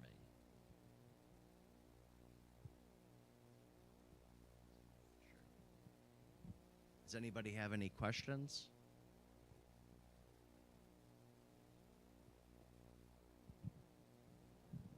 With having to pivot in their career or just even in their personal life with situations that have happened, and would like to share a bit on how you persevered through that.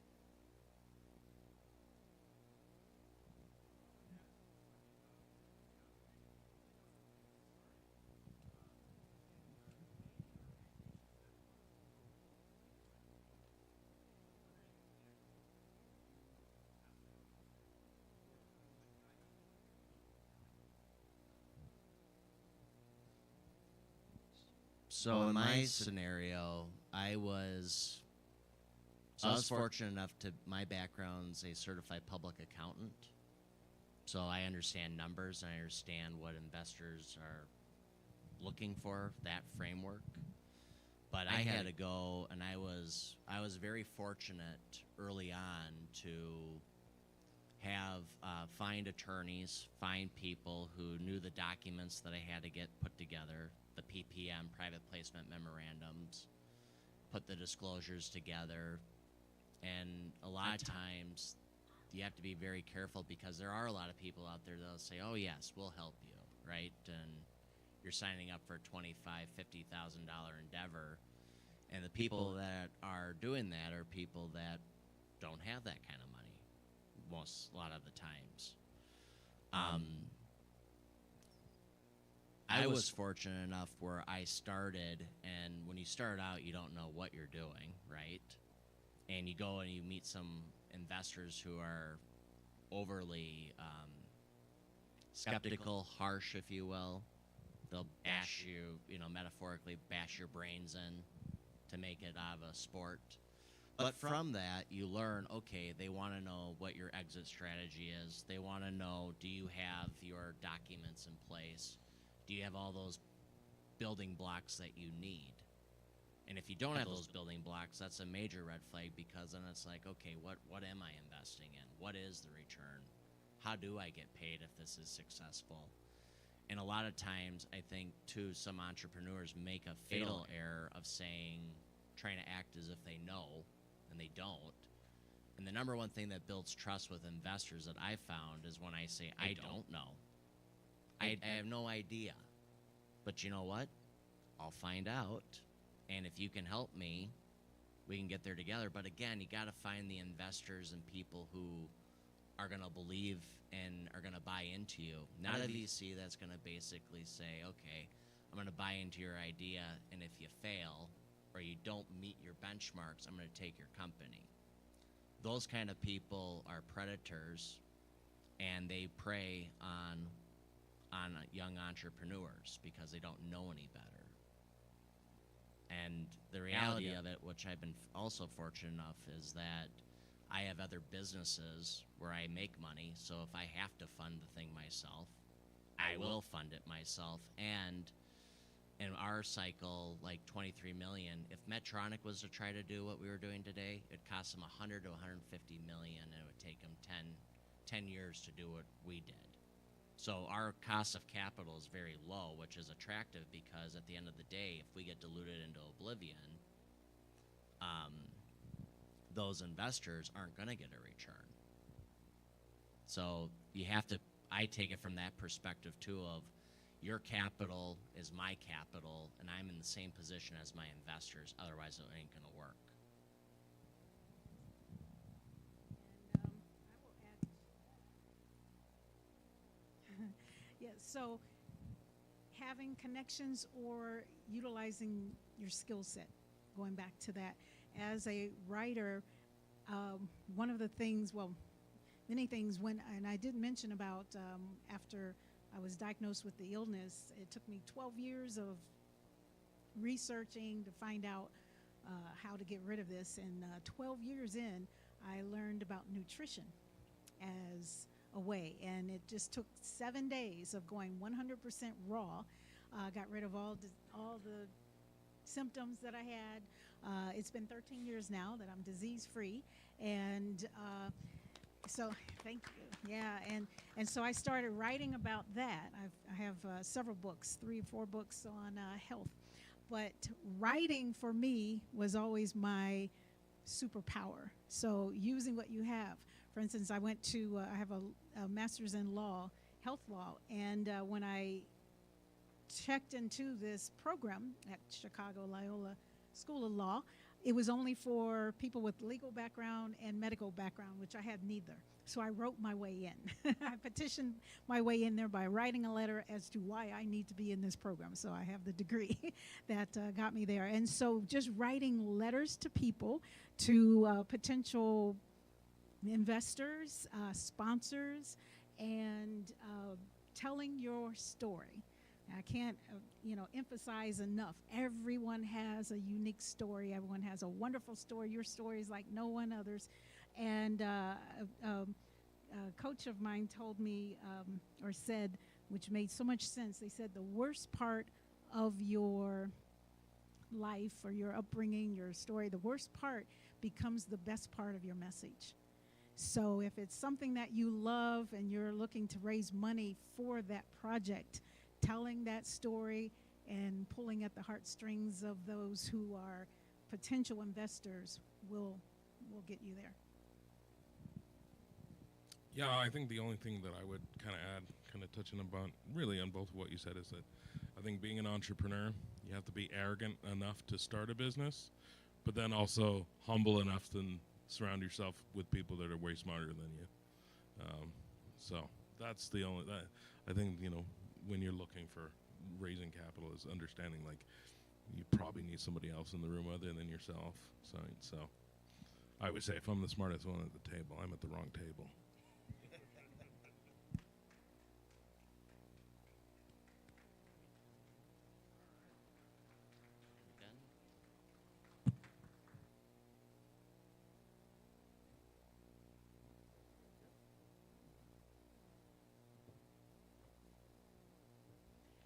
Thank you, speakers. That was really insightful. As we jump into our next session, I want to ask, how do you react when you get shaken up at work? You get angry, frustrated, upset? Well, today we're going to learn how to not just handle it, but excel in those moments. Our next keynote, How to Dance with Disruption, Leading People Through Strategic Transformation, focuses on turning disruption from a headache into a stepping stone. Presented by Jeff Skipper, partner at Jeff Skipper Consulting. Jeff is an expert in accelerating change for more than 25 years. Clients such as IBM, Suncor, Goldman Sachs, and the Salvation Army have engaged him to achieve dramatic results during strategic transformation by wrapping complex change in motivating mission.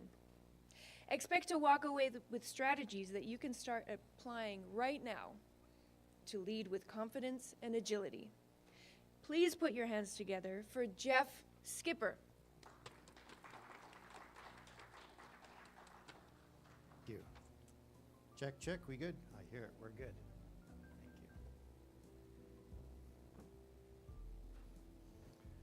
you. All right, you can tell we're getting towards the end of the conference, can't you? We're thinning out a bit.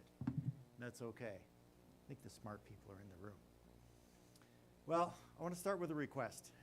Being at 11 o'clock, even though there's only a few of us, do you want to stand up for a second and shake it out? Do you need to?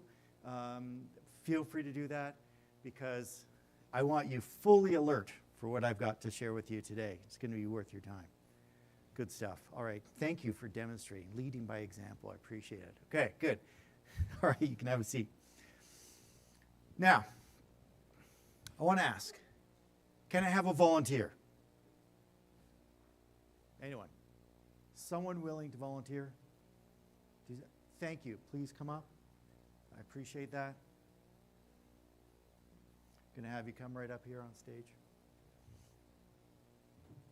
What's your name? Adam.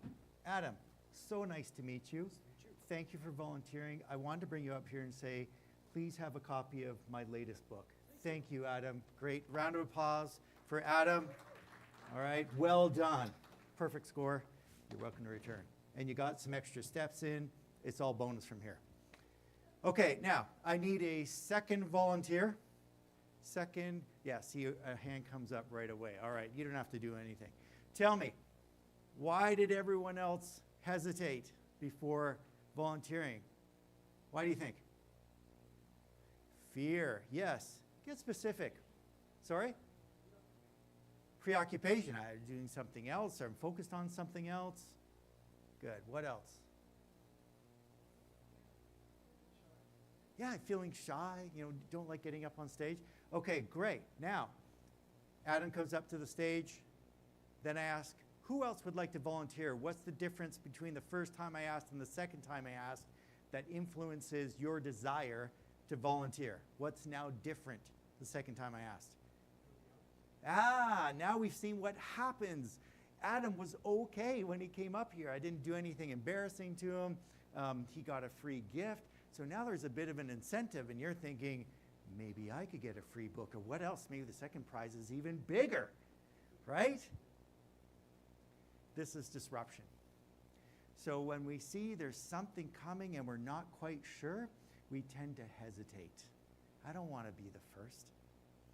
So to illustrate this, I love using a good metaphor. Let's jump in. What are we looking at here? Who recognizes this picture? Running of the bulls. It happens once a year in the country of Spain. Love this audience. Good. And it's a great metaphor for disruption. Who is our disruption in this shot? It's clearly the bulls. And look what we've got up here. If you squint, this person is actually smiling. They're wearing red. They're a big target. And he's happy to be there, right? This is great. I might get killed, but I'm excited.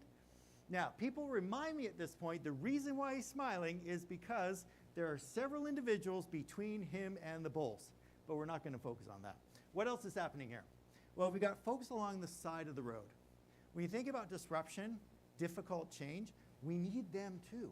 We need the cheerleaders, those people we can hear saying, go, keep going, You can make it. It's going to be good if you make it to the end. What else? There are other folks that when they first heard about disruption and change said, okay, I can do this.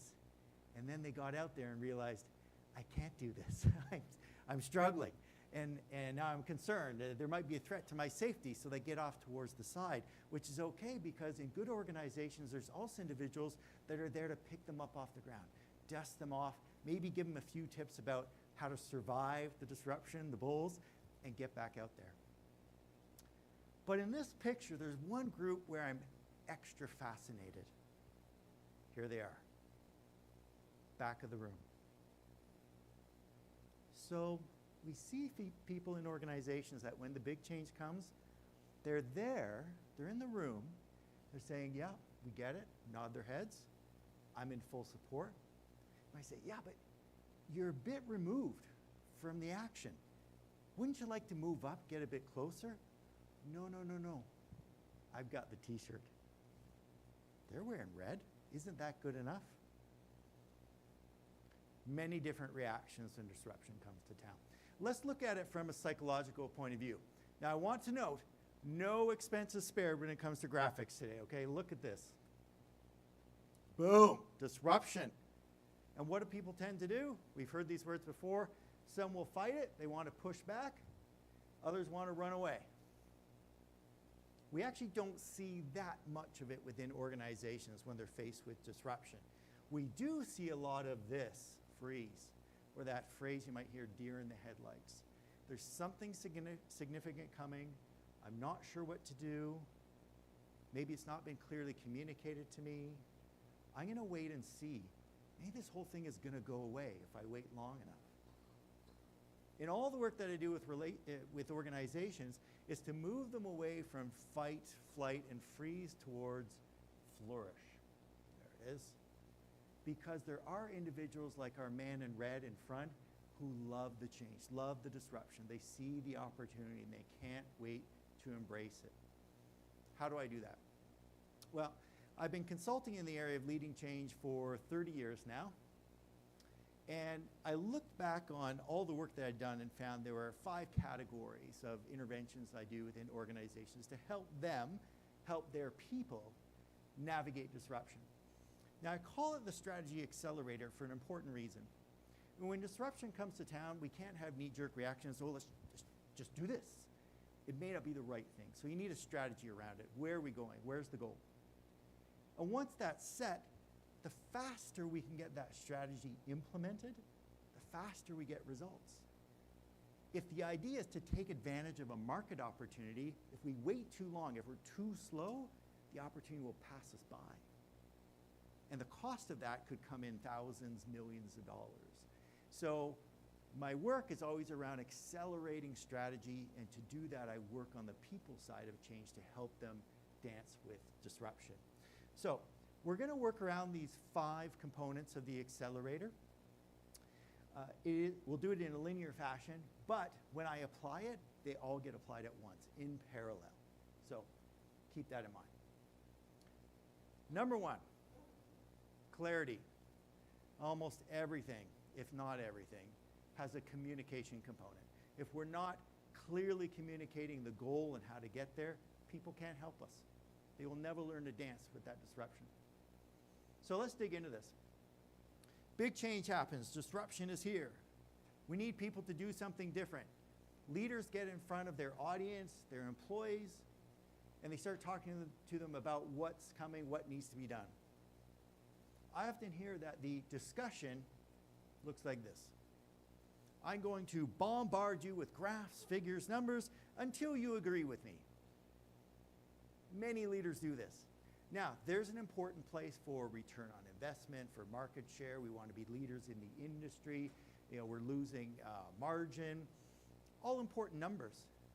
But when we want people to follow where we're going to be able to navigate disruption, we need more than numbers. Numbers don't often inspire people. What do we need?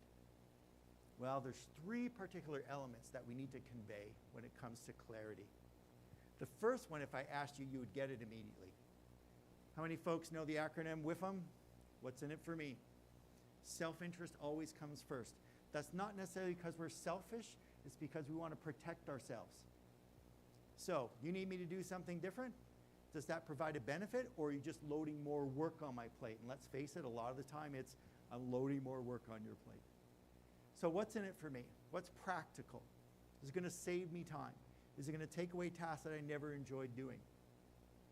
The second component is even more important, and that is around meaning, purpose, or as I refer to it, heart. There was a study done a few years ago, 1,500 office workers, and posed two questions. The first of which was, if you were looking in the jobs area and you saw another opportunity that offered more purpose, would you take it? 47% said yes. This is interesting. Not because it offered more benefits. In fact, if you go to a new job, you're actually unlocking a whole bunch of uncertainty. You don't know what that's going to be like. You don't know what your boss is going to be like until you get in there. But because it offered more purpose, they said, 47% said, yeah, I'll take it. The second question's even more fascinating. Let's say that your boss catches wind that you're interested in going to this other job and says, you know what, Dev, you are a very important employee here. We love you, we want to keep you. We're willing to give you a one-time bonus so that you'll stay. So the question was, up to how much could you be offered and you would still go and take that other job that offered more purpose? And on average, the devs of the world said $9,639. That means 10 grand, I would be able to leave WIFM, help, cold hard cash on the table to take something that offered more meaning, more purpose, that appealed to the heart. Doesn't stop there. Many times disruptions aren't over in a couple of months. If we're introducing a major technology change, it could take years. So we also speak to hope. Even if you're not able to see the benefits within the couple years that you're here working with us, please know this is going to be good for the longevity of the organization, the longevity of the employees around you who are going to be sticking around, etc. So the three elements together now provide very strong motivation. So in any disruption, when we're communicating, we need all three parts. If there is WIFM, yeah, let's tell you about the benefits. If it's purpose, well, we got to connect your job to what it does to other people. And by the way, every job you can do this with. Even if I'm working with finance, accounts payable, I say all we do is process stuff.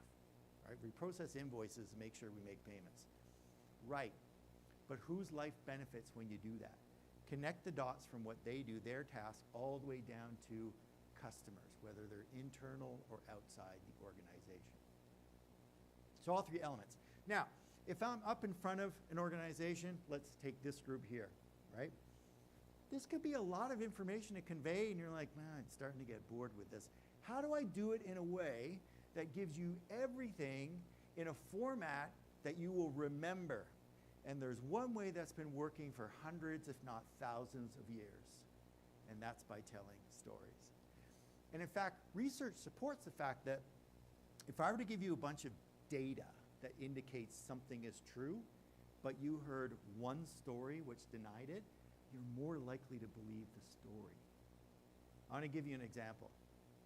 Now, my wife is here taking photographs, and if I said to her, honey, where should we go for vacation? She will never say Mexico. Am I right? Yeah, I'm right. Let me tell you why.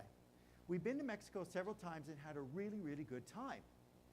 But one time, her parents came back from Mexico, and they had a rough time at the border. They were worried they weren't going to make it back. Very threatening. Created a sense of, we heard the word earlier, fear. So every time we talk about vacation and where to go, if Mexico comes up, it's a no. If I went to the airport here, where am I again? I'm in Vegas. I go to the Vegas airport and I interview everyone coming back from Mexico, and 99.9% of them said we had an amazing time, no security issues, no fear, we would go back in a moment. and then I asked my wife, so 99.9%, what do you think? Are we going? She would say, nope. Why? Does anyone know why the story is more powerful? Emotional reaction, and the emotion is sticky. People remember it first. We're going to come back to this point, but it's so important when we're asking people to embrace something that's difficult. If I want to tell them about the future, I'm going to go back a second. We got our 3 pieces. If I convey that and give them an image of the future that includes what's in it for them, a sense of purpose and hope in a story that includes a bit of emotion, it sticks and it's motivating for them. So stories work exceptionally well in this regard. Now, let's say you've done this. Okay, big disruption coming, we need to pivot, we make big right-hand turn, and story's out. People are going to start talking, right? There will be some level of buzz in the air. Now, in our organizations today, maybe they're physically present in an office, maybe not. So you might hear it at a water cooler, maybe at the coffee station, but often it's back channels, it's Slack, it's Microsoft Teams, chat, they're texting one another, but they're talking about it because this is significant. You need to know what they're saying. Is it good or is it bad? So, what you want to do, get one-on-one. All right, so again, I'm going to huddle up with Dev here, hopefully make him feel comfortable like we did at breakfast this morning, a bite to eat, have a coffee. And then I want to ask him one question. Now make note of this. This is critical, the wording. Here it is. What do you think is on people's minds?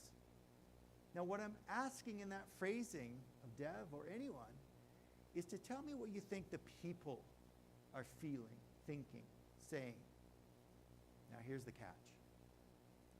Is Dev going to tell me everything on his mind and how he feels about it? Absolutely. This will be the most biased conversation I'm going to have during the day. But I've created in that phrasing a tiny bit of psychological safety where he's speaking on behalf of others. So I can't shoot the messenger. It's not him. He's just telling me what other people are saying. But yeah, he's going to include everything that's on his mind. We have to give them that little bit of leeway to share without feeling threatened themselves. Okay, message is out. What do you think the number one question people have when you announce we're going to do something different? We've got a new strategy. Disruption is coming. What's the number one question that people will have? Anyone? You got it. Full points. Will I steal the job? I jokingly say to people, but it's half true. If you were to take one of the applications that people use on a daily basis and change the font, somebody will ask that question. Is my job going away? Number one fear.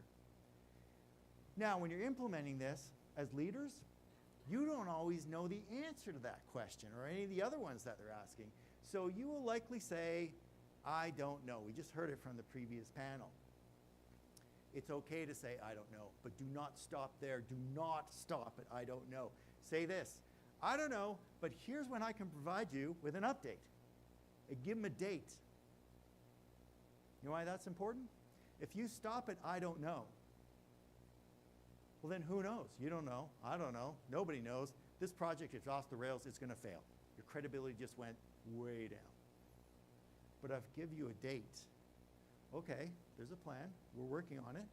I feel a little better that there's something I can count on coming up. Now, is I can provide an update, a commitment to provide an answer. No. 2 weeks down the road, I may still not know. But I will provide you an update. And maybe to say we're still working it. I don't answer you, but you know what? In 2 weeks, we're going to do this again, another update. So the phrase you see up there, communication cadence, this is a secret weapon in organizations. To be able to say, the first of every month, we're doing one of these town halls. I'm going to take every one of your questions. We'll answer them to the best of our capability. Or every second Tuesday. But that rhythm of response and saying there's an update coming creates milestones, anchors in the future that people can take hold of and feel like it's not chaos anymore. I know something's coming. I don't know what it is, but I know the answers will come. All right, we got clarity. Now let's go to the next C word, which I get asked about all the time. Jeff, change is nonstop. I say, yeah, I know it's nonstop. Just read the news. The issue we've got is every time we do something different, we're asking people to try and manage it off the corner of their desk. But the corner of the desk is full now. Stuff's just falling off. They're out of capacity. What can we do? How do you see this happening? Have you seen people responding to there's too much change? What kind of reactions do you see in the business? Anyone?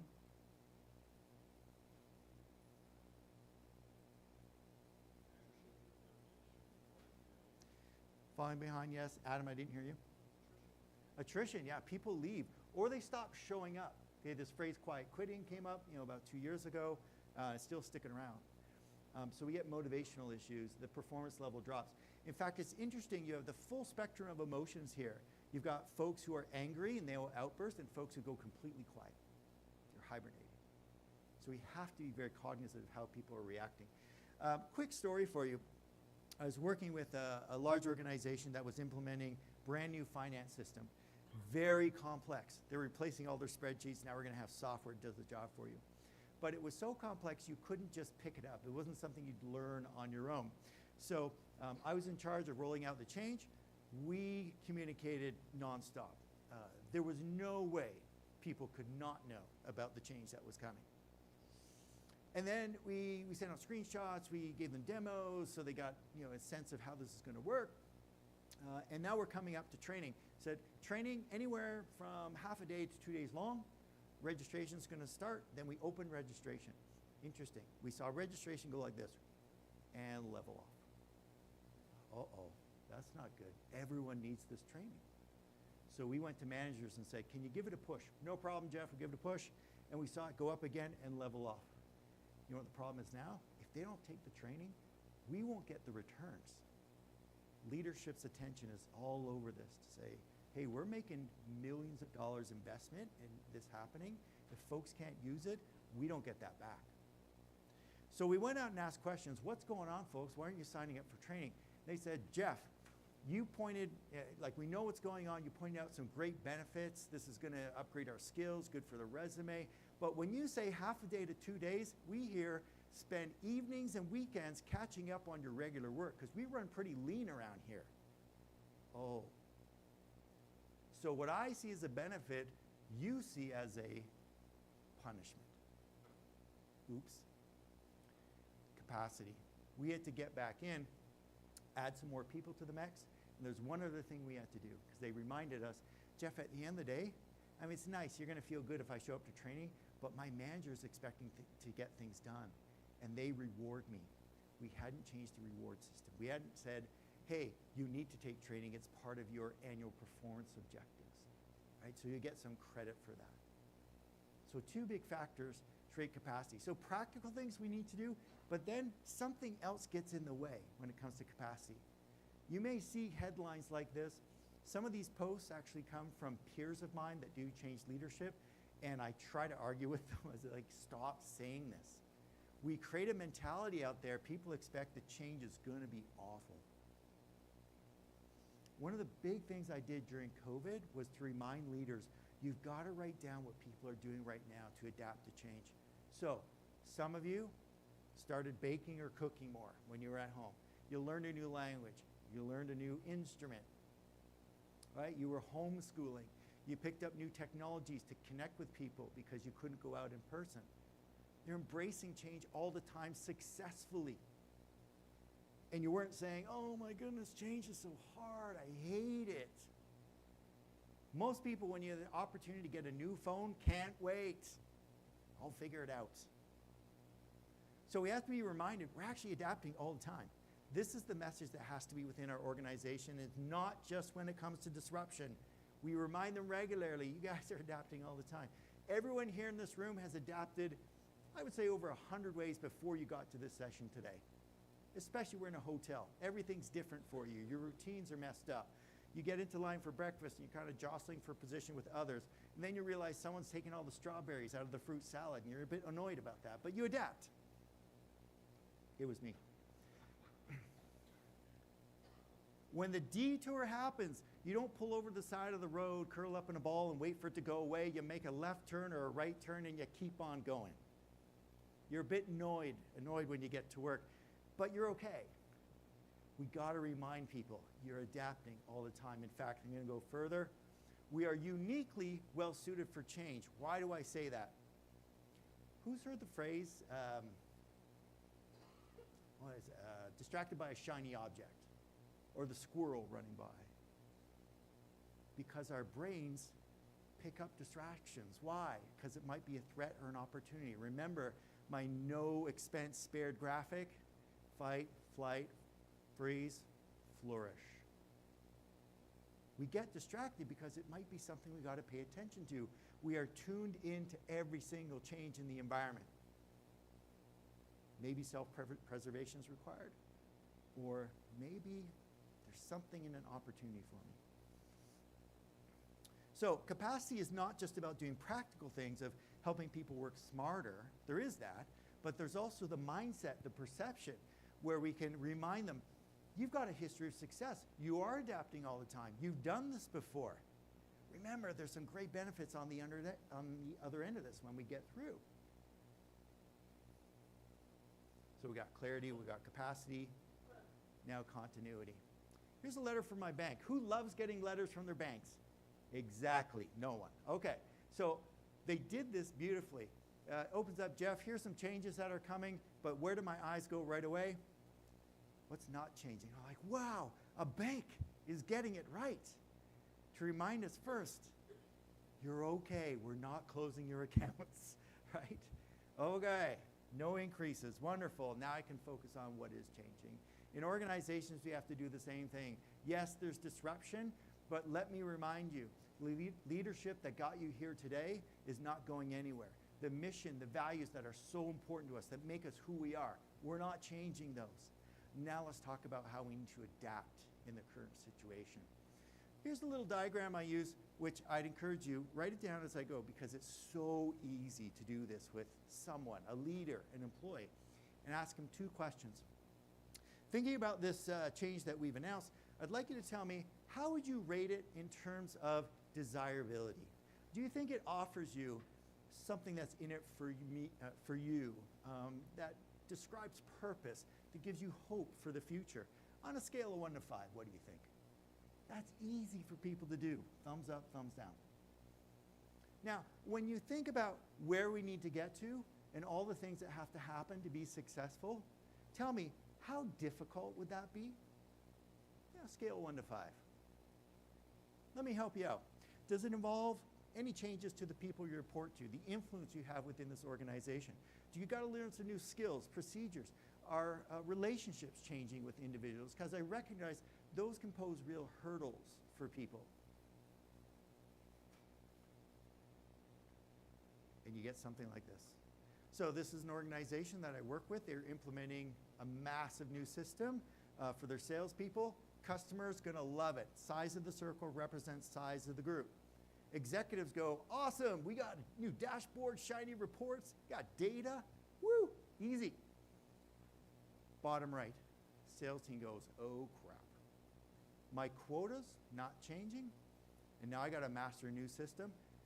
And not only that, you're telling me, some of you may have heard this, it's going to be vanilla out of the box, no customizations. Oh, great. We had it all set up the way we liked it, and now you're removing all the things we loved. Yeah, sorry about that. So, difficult? Yes. Desirable? Nope. This is the template. By the way, I'm going to have this for you a little later. But here's how we break it down. Bottom left, if it's undesirable but it's easy, I'm going to try and convince people, hey, this is good for you. Here's why we're doing it. But if not, I'm making it policy. You need to do it. Okay? Just get in line. Top left, easy, desirable. This is the new cell phone. Provide help if needed. Top right, okay, it's a little more difficult. Let me give you training proactively so you be successful. Bottom right, Yeah, not so easy. We need to do some things different. Where do you think I'm going to focus most of my attention when I put my groups on this map? Bottom right. That's why it's so useful. And I can sit down and do this with anybody. Now, let me introduce you to a friend of mine that can help you figure out how to deal with folks in that bottom right. Who knows Billy? Right? Yes, okay. Some of you recognize this is an IKEA furniture instruction manual. And Billy is not a friend of mine. I've worked with Billy, and he's not very easy to work with. Here's the important point. I'm not a handy individual. I'm not great with hammer and nail. So what does IKEA do for me? It says, Jeff, can you go find, step number 1, 4 pieces of wood and the little spindly things and put them in the holes? Yeah, I can do that. Step number 2, can you find the screws and put them in the long board? Yes, I can do that. Step 3, step 4, and by step 247, I have a bookcase. One step at a time. When change is difficult, complex, breaking it down into small pieces. Right? So I can have someone, don't try and swallow the whole thing tomorrow, just do one thing and get successful at that before we go to the next. Thank you, IKEA. All right, we got 4 pieces: clarity, capacity, continuity, credibility. What's in credibility? Well, what I like to say is, if you've got all the other parts, if I've communicated really well, you understand what's changing, what's not changing, and I've given you capacity, but you don't respect the person who's leading the charge, it's still unlikely that you're going to engage, that you're going to adopt, change your behavior in some way. So what can you do? Well, you could bring in a celebrity to endorse it. That creates credibility, right? But I don't know, US elections, I think, proved that wrong. Sorry, Taylor. So you borrow it. So if I've got someone that's leading up an important transformation, important change, and they don't have a lot of credibility with the workforce, I'm going to have them borrow it. So I'm going to advertise, here's what they've done in the past to actually lead people through change successfully. And then secondarily, like this, I'll actually have leaders come up and stand beside them and say, we got his back, we got her back. We're checking in regularly because we all want to make sure this is successful. Now I've got credibility of the entire team. And then finally, you build it along the way. We've all been inspired by people who, during significant change, showed up. They met people and they asked, what do you think is on people's minds? And listened and took action. Down to the last piece. So for the last piece, I got to bring back my friend, Billy, because there's one other lesson that's so critical coming from IKEA. Top left, let me expand that for you. So to start off on your adventure with Billy, you need some tools. But typically, do you have a couple screwdrivers, a pencil, and a hammer? Everyone nod, yes, yes you do. Good. So what am I doing? Capacity, I'm reminding you, you got skills you already have you can bring to the table. Check. But there's often one tool that you need that you don't have, and IKEA always puts it in the box. What is it? Yeah, Allen wrench, you got it. Right? So during transformation, during disruption, you've got skills that are important, but some you don't, and we're going to equip you. We're going to make sure you have what you need. What's in the next box? Well, apparently, if you try building this by yourself, you're going to be unhappy. That's a frowny face there. But if you find someone with oddly shaped elbows and a pencil behind their ear, you'll be happy. What's that about? Managers come alongside, or we set up super users or peer coaches, people we keep in the loop during disruption so that when people have questions and they want to go to a peer, not their manager, they can get that level of support. Let's go to the final box there at the bottom. What sometimes happens when you're building a bookcase, you have problems. You're missing some parts. One of the things that I teach organizations which really throws them is, yes, you got to talk about success stories. Some people are getting it and they're thriving during disruption, but not everyone is. You got to share those stories of failure as much as you do the ones of success. Why? Well, if I keep saying, look at this person, they got it, look at that person, they got it, look at, I mean, great. Adam's totally nailing it here. Now, Dev messes up. He gets it wrong. How likely is he to share that with someone to admit, I failed? Unlikely. But if I share failure stories, even if they're made up, we expect this could happen, or we anticipate these kind of failures and demonstrate how we can solve it, he's going to be a bit more encouraged that, okay, there's someone I can go to and say, I need more help. So failure stories, just as important as success stories. So we've got all 5 pieces of the strategy accelerator. Now here's what's cool about it. Not only do I use this to help coach organizations around how they need to approach change, but I use it as a diagnostic. So now we can actually rate where you are and identify where you might be a little weak so we can support that. Not so strong in capacity, let's do some things to free up capacity. Credibility, well, it's going to take more time. I've got some actions for you, but perhaps we'll strengthen some of the other areas to bolster and offset that weak area. So as I said, I want to make that available to you. There's a white paper that has almost everything that you've seen here today, including the diagnostic in there. Please take a look. And of course, I've detailed some really strong parts of this in my book, which Adam has a copy of. Such a lucky guy.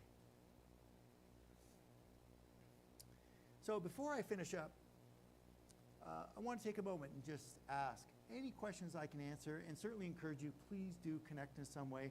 I've got lots of business cards. Feel free to come up and grab one of those. But do drop me a note on LinkedIn. Questions I can answer about what you've heard today.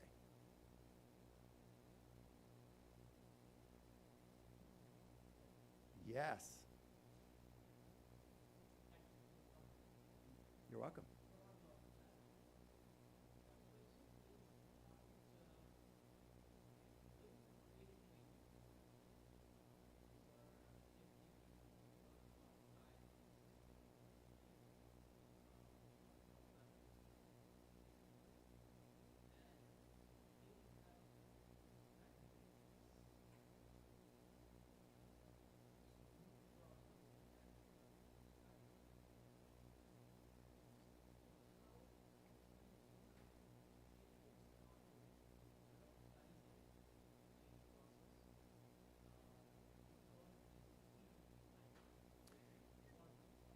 This is such a good question. Thank you for asking it. So for those who couldn't hear it, you've got leaders who are extremely, they're at a time deficit often, and they got to make this a priority. And I always say this is high touch stuff. You can't lead change from behind a desk. You've got to be out in front of people. So it's often a struggle.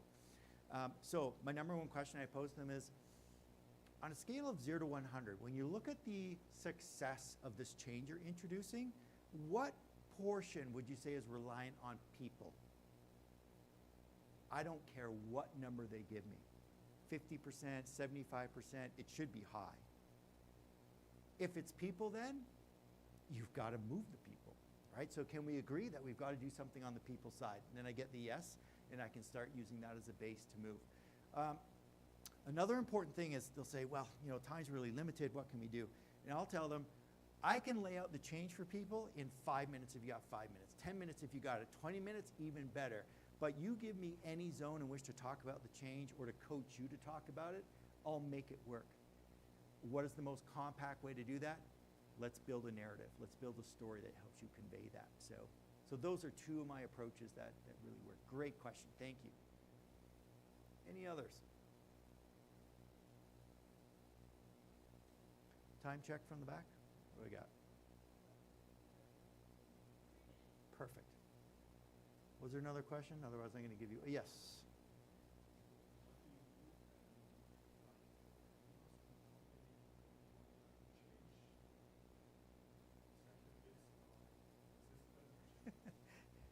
This is a great question as well. So what if the executives are resistant to change? I know I asked this. You have an immediate problem because if people see that they're not doing it, they won't do it. It has to be lead by example. So first of all, I have to point that out to them. I have to reflect the behavior and say, this is what people see, and when they see it, they're not going to do it if you're not participating. The way to break down resistance is, again, getting up close and personal. So if I've got someone who's not participating in the change, I've got to sit down with them and understand their perspective. Hey, what's holding you back? I mean, you know, for us to really move this organization or have this succeed, everyone's got to be supportive. So what's causing you to hold back a little? Because, you know, that's what we're seeing. And they have to tell me. If necessary, I will end run. I will go above them and say, you've got to get this person in line because it's holding back your change and it will cost you.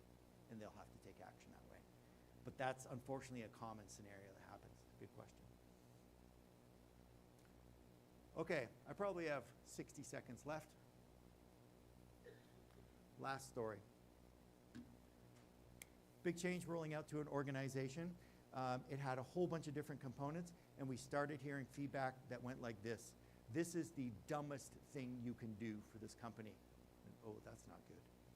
So I said, I need to go talk to some people, got the blessing, went and ran some interviews, and people said, listen, you're changing how you number our SKUs. Right now, our SKUs are composed of a cost center, a year, a project code, and the category. Yes. And you're changing it to a system where it's easy for a computer to just assign a new number, 00001, then 00002.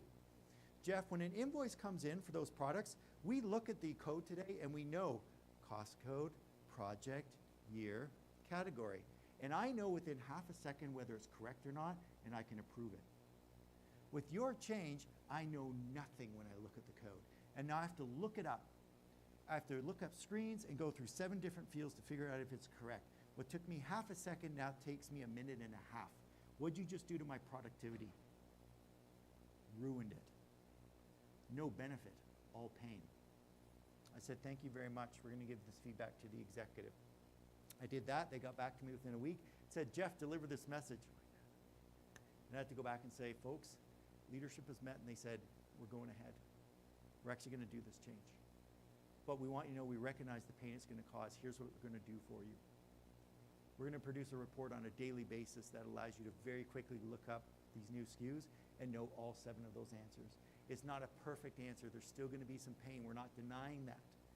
But we need to balance things here for the organization. So it wasn't a perfect answer. When it came to deployment, we flipped the switch. This thing went live. We did have some issues and we had some pushback, but on this one point where people said, dumbest thing you could do, not a peep.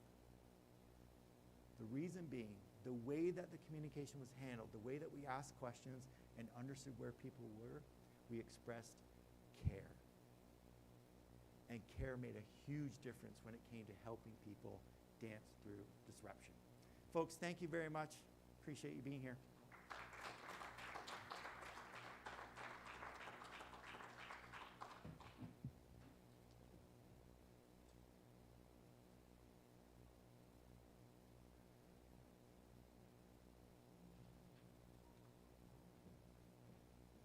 Okay. Thank you, Jeff. Thank you for that insightful exploration into strategic transformation. It's exactly the kind of leadership insight we need for today's fast-changing world. Let's all give another round of applause for Jeff's practical and empowering strategies. Thank you, Jeff. So as we move forward, let's shift our focus to trailblazers who've truly made a difference this past year. Our recognition session is up next, where we honor individuals whose remarkable efforts in innovation, leadership, and resilience have raised the bar across various industries.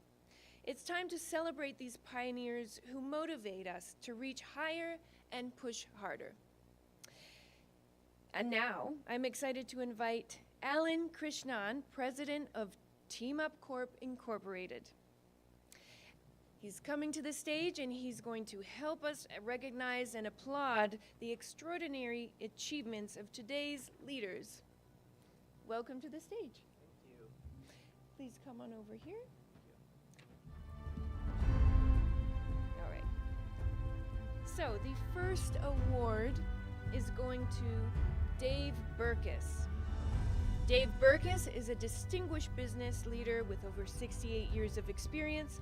As president of Burkus Technology Ventures, he pioneered one of the world's first hotel reservation systems, still in use by Marriott after 43 years.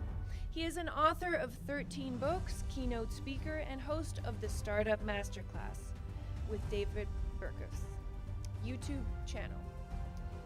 So he is not present, but some people will be accepting awards virtually, so I will be announcing everyone. Next is Maria Manzano. Maria, founder and president of New York Music Center, New York City Piano Academy, and Barcelona Piano Academy, attracts a diverse range of students from prestigious institutions. Being a seasoned performer, she has played in major venues like Carnegie Hall and frequently judges international competitions. Congratulations, Maria.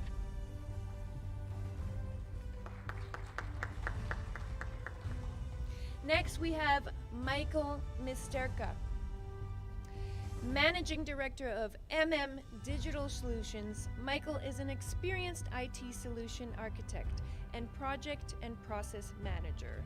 You can come on up. Specializing in selecting and implementing IT, AI, and ERP systems. He holds a master's degree in management, communication, and IT from the MCI Management Center, Innsbruck.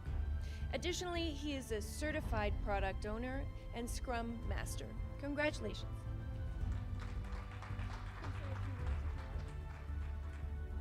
Yeah, thank you very much. Thanks for the award. Yeah, I come all the way from Italy here to this conference.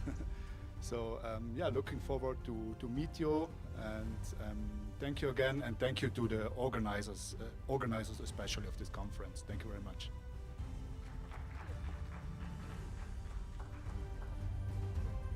Thank you. Oh, we need a photo.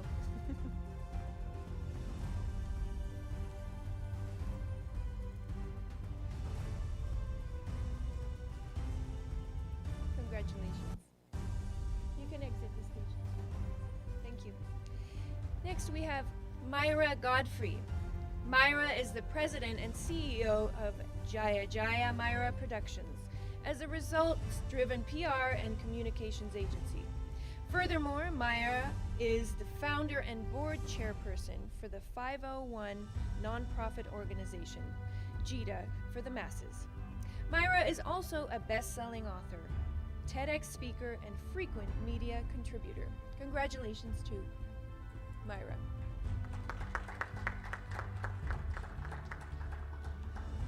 Next, we have Sylvain Aubé.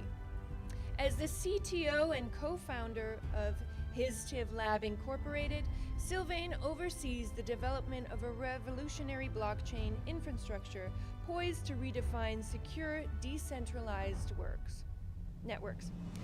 Under his leadership, the brand has introduced an innovative dual consensus mechanism combined with unified proof of stake and proof of save. Congratulations, Sylvain Aubé. Next, we have Trevor Morrison. Trevor, president of Indigenous Businesses Innovations, is a seasoned business leader with over 30 years of experience working with First Nation bands, businesses, and organizations. His previous roles include CEO of Kaya Development Corporation, Vice President of AFO ABC, and Director for BC First Nation Gaming Revenue GP. He is a Harvard Business School graduate. Congratulations, Trevor Morrison. Next, we have Venki Kandwasamy. He is also accepting this award virtually. So with over 2 decades of experience in high-performance distributed database applications, analytics, data science, and AI, Venki is an accomplished CTO at Sleekfin Incorporated, a master's in computer science from Manchester, a graduate certificate from AI from Stanford and an MBA from USC Berkeley, Haas has experience spans a broad range. Venki's remarkable achievements in engineering large-scale analytical apps for Fortune 100 companies speak for his technical prowess. Congratulations. Then we have our last award is Youssef Al-Almar. Youssef is a forward innovator and partner at MetLife Information Technology Dubai. He has held several and numerous C-level executive positions in globally competitive markets. His exceptional achievements have garnered recognition with Cambridge University considering initiatives to enable gifted alums to emulate his success. Thank you. Oh, is he coming? Or are you doing a video? Oh yes, we're playing his video. He's accepting virtual. As well known in most parts of the world, they have the most successful gift education alumni in the world. I had led research teams with Kourou, Space Facility, and Silicon Hills Nano GPU design senior post engineers. I was proposed for partnerships with entire states. I had led 7 states large projects for Cambridge. I was valedictorian of Oxford Institute History, and even Cambridge wanted to generalize my own case by opening universities to help gifted education alumni in the world to become like me. I was signed by multi-billion-dollar firms chiefs for a C-level executive post, and I was proposed for a partnership with top CRO and CTO in the BMW group. And right now I am an MVP Forward Brand Innovator for a billionaire founder and funder in Dubai. Here are my number and my email, and contact me when you want. Thank you for the award. I'm really pleased. I'm really honored.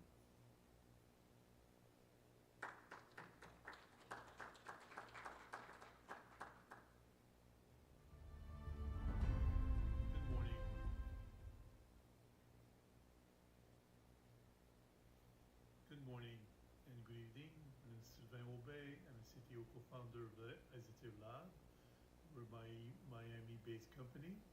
We're also building a new blockchain L1 and also using technologies such as AI and also quantum technology.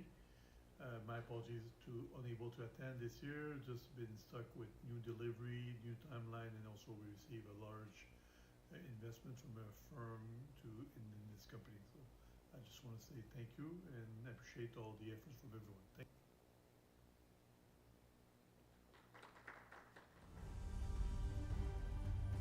Hello, I want to say thank you to CXO 2.0.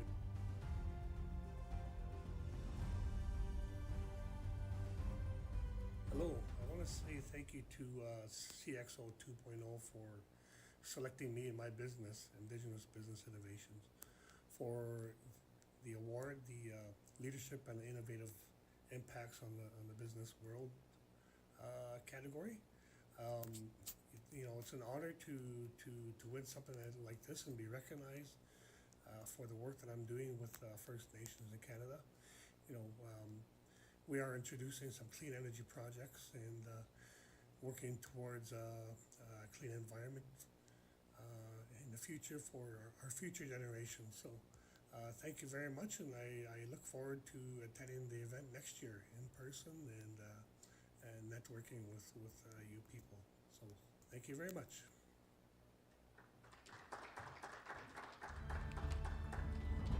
To each of our honorees, your remarkable achievements truly redefine excellence and spur innovation. Your strides inspire each of us to aim even higher and forge new paths.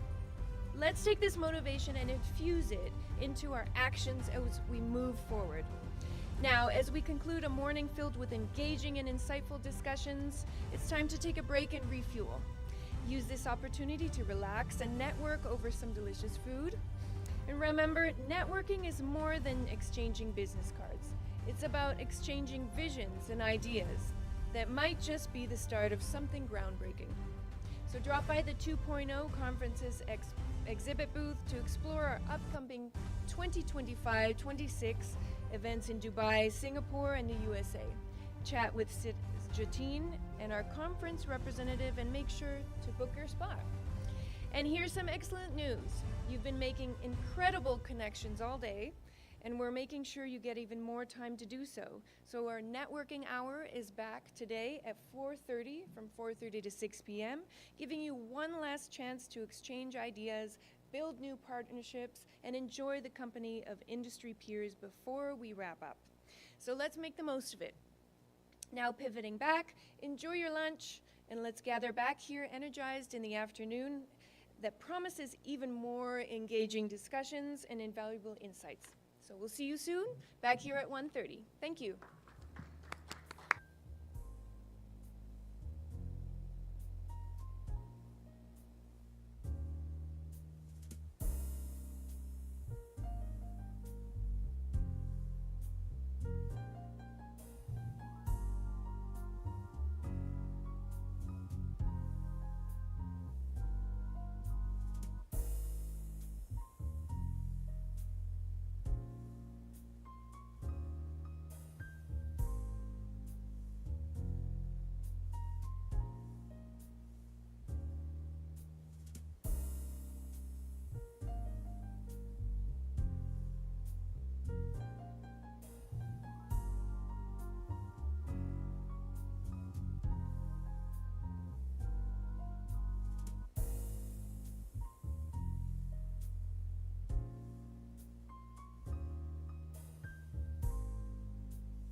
All right, let's regroup and gear up.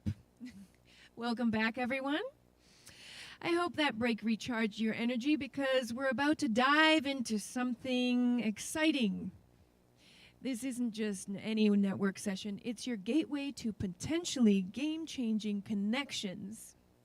It's our business card exchange. It's our session where brief meets can turn into big opportunities. So grab those business cards and get ready to connect with future collaborators, mentors, and maybe even partners. Every conversation could be the start of something spectacular. Are we all set to make the most out of this? So let's get networking, especially this table right here. I hope that you exchange. Okay, wonderful, wonderful. So we'll give you a few more minutes and the next panel will start at 1:40. And enjoy, get to know each other a little more.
Hello, everyone.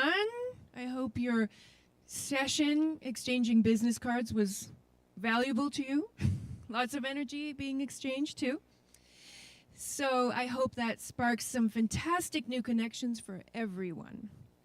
It's great to see such vibrant internet interactions taking place. All right, everyone, let's dive into something a little different and quite enlightening. Have you ever wondered what keeps successful entrepreneurs up at night? Ever wonder that? Well, you're about to find out.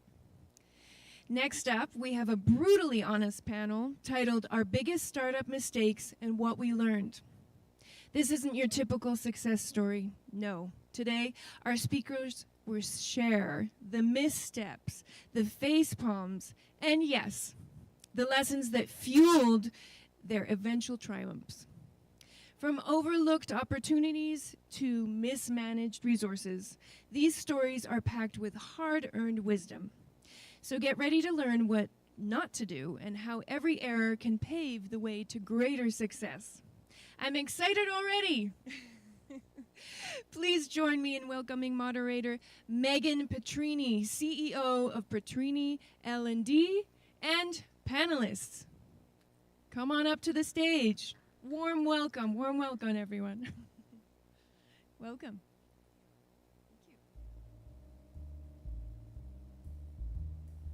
Hello.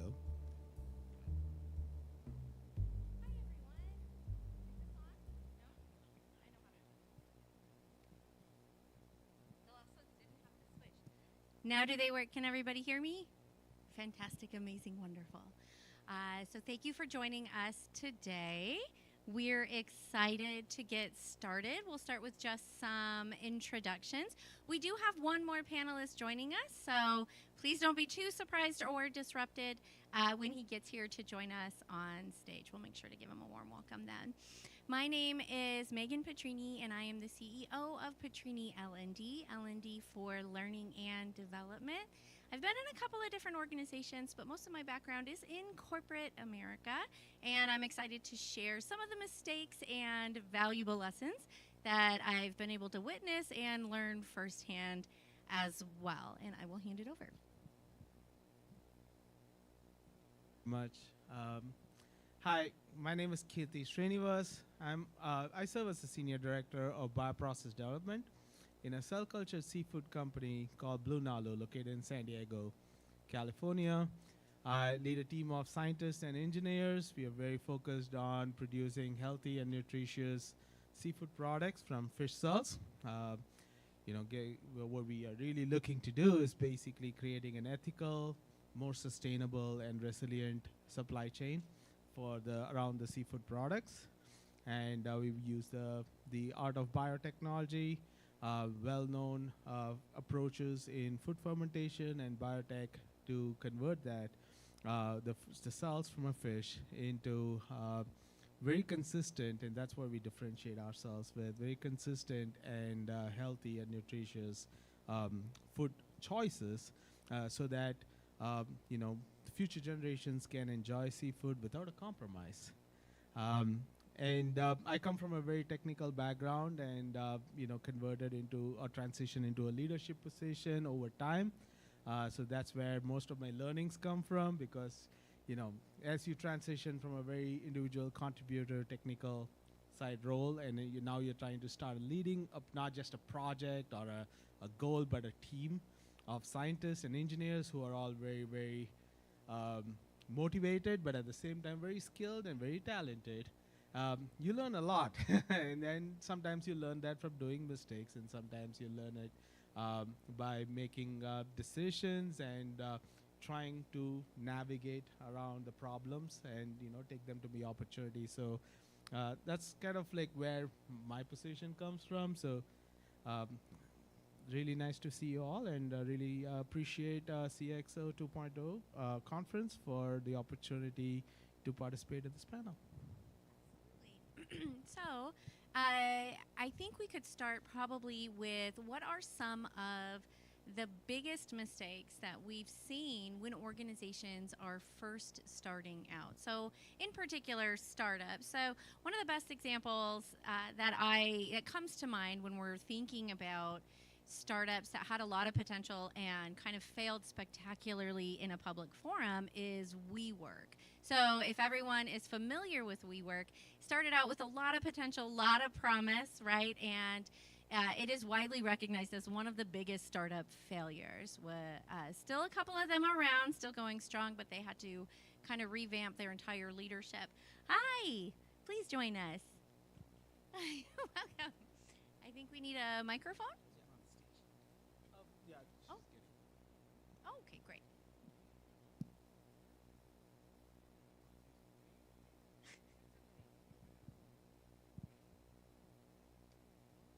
That's okay. You're a busy man, we know.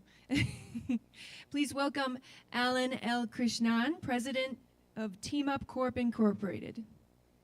Welcome.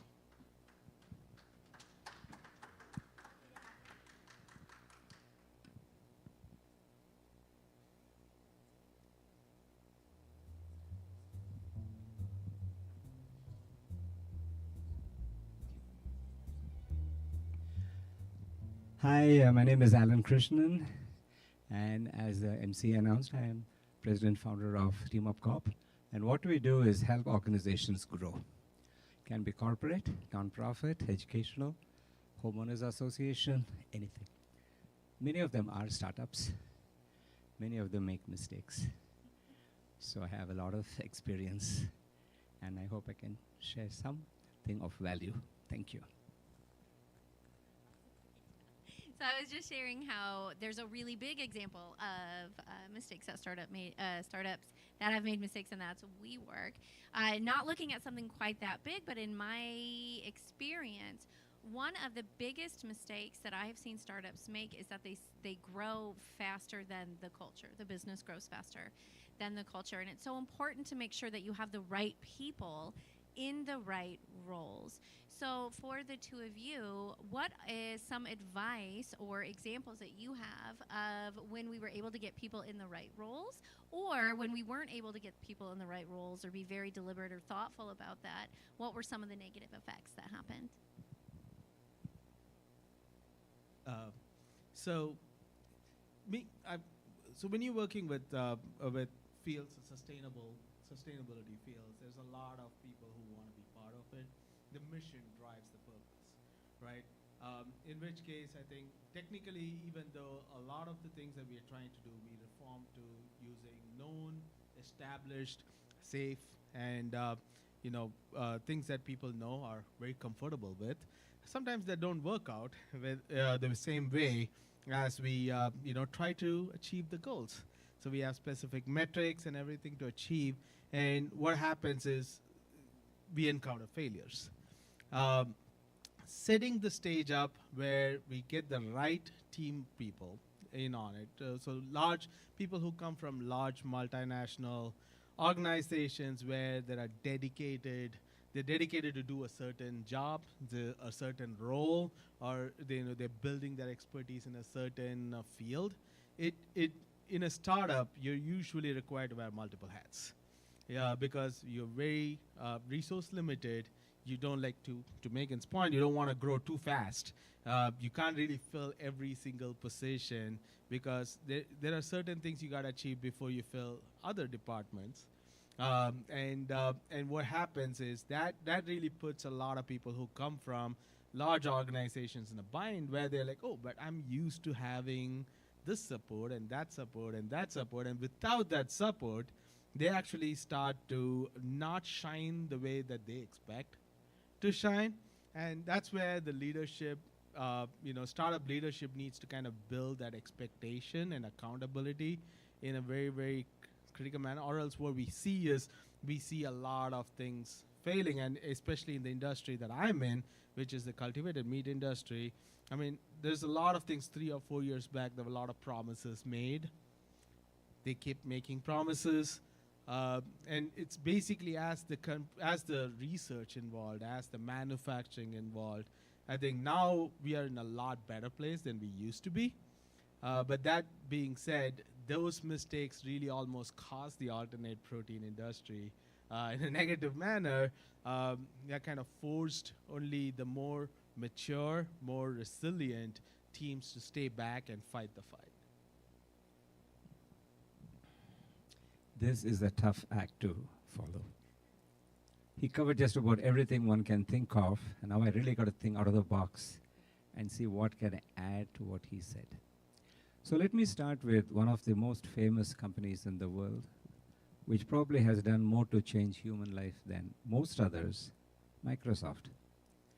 Startup some many, many decades ago. Bill Gates, the genius innovator thinking. The great part is, yes, he knew he had to wear many hats, but he knew which hats he cannot wear effectively. He recruited his buddy, Steve Ballmer, to come and work with him. And thanks to Steve, Bill Gates was able to take Microsoft to the heights it went. So this is the first mistake most startup entrepreneurs do. They think, hey, I started this, you didn't. So obviously I know more than you do. And I'm better than you, of course. And that is the wrong attitude. Every person you get into your startup is more valuable than the person you marry. Because at least when you get married, you have boundaries within which you live. In a startup, you don't. So you need to respect everyone and bring in the right people so that things will really grow. I've spoken to 3-4 startups here at the conference, and they're doing wonderfully in certain areas, but other areas, they're totally weak. And what most startups don't realize is you are the innovator, you're the entrepreneur, great ideas. You have the courage, or a rich parent and family, or a very dedicated, trusting, loving spouse who makes good money and supports you. Therefore, you become the entrepreneur and startup founders. Wonderful to say, I'm a founder. Or I may compromise and say, I'm a co-founder. But it's more sexy to say, I'm founder. What people do not realize is those are big shoes to fill. And I've got phenomenal ideas. If you just give me $1 for an idea, I'll be a millionaire by now.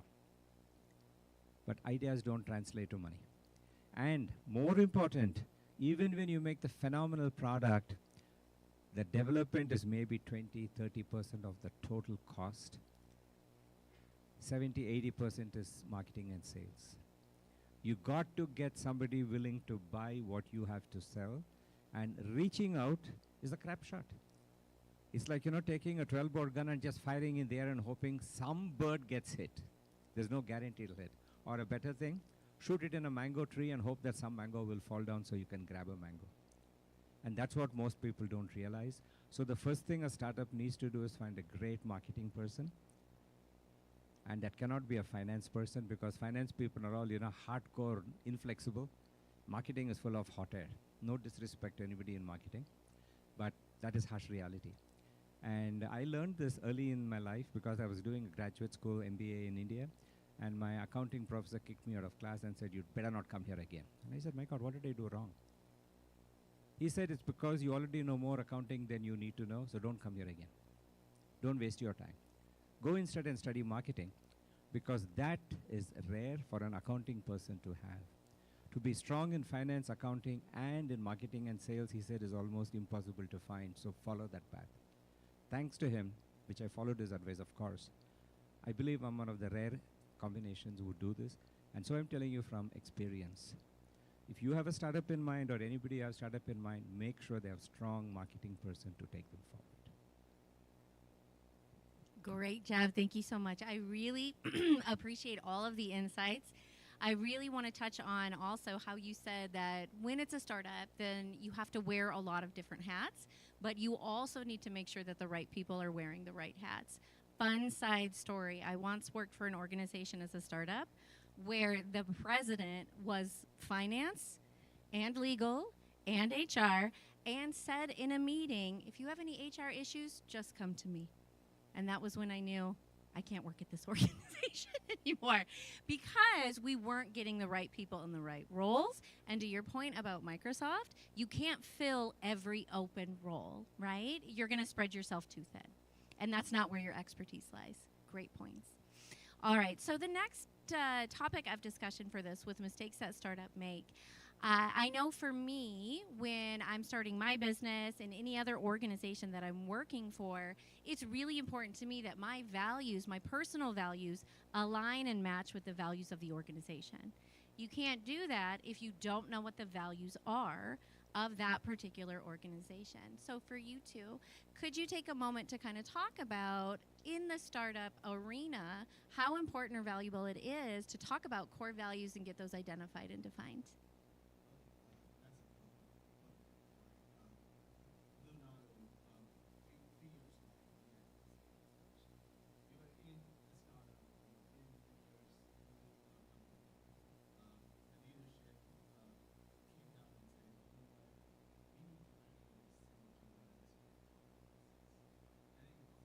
That's what it gives. It's not just the branding. It's not just it's basically creating the culture. This is the expectation. One of the things that we have created, and you can surely I invite everyone to go up online and see. We've published it in our online website. Our core values of being epicurious, because we are a food company, and it is important to be scientifically, but not only scientifically, but food curious. Be bold, as in we're changing the thought process. We need to be we are providing sustainable, ethical alternatives. But you can't do that if you're not being a lighthouse. And eventually you can't do it alone. So what we established is being true blue. That's like our core value in Blue Nalu. Is to be collaborative.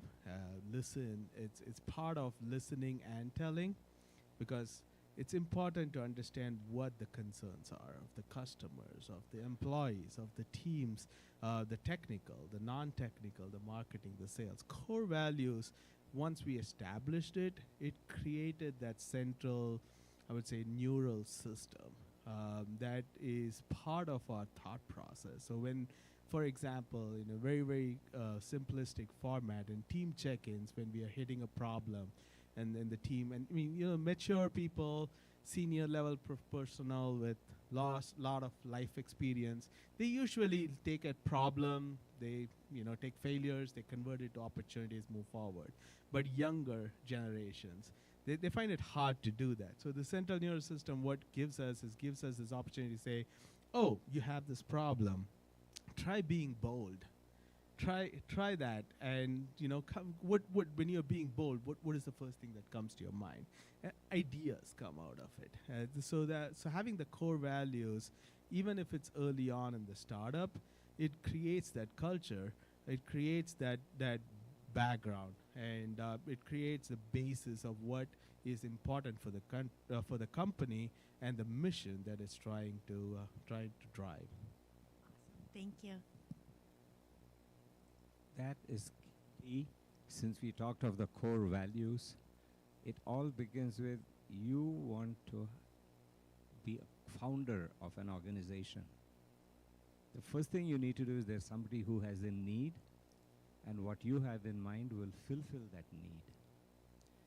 As I told you, if every idea I had, give me $1, I'd be a millionaire. Thank God I didn't follow those ideas. I'll probably be bankrupt and owe 200 millions to some people. So the key is, where is a need, and how does your solution fill this need? Companies I have advised, we've blown $1 million pursuing the dream of an employee who said, oh, I want to do this, did this, and nothing came out of it.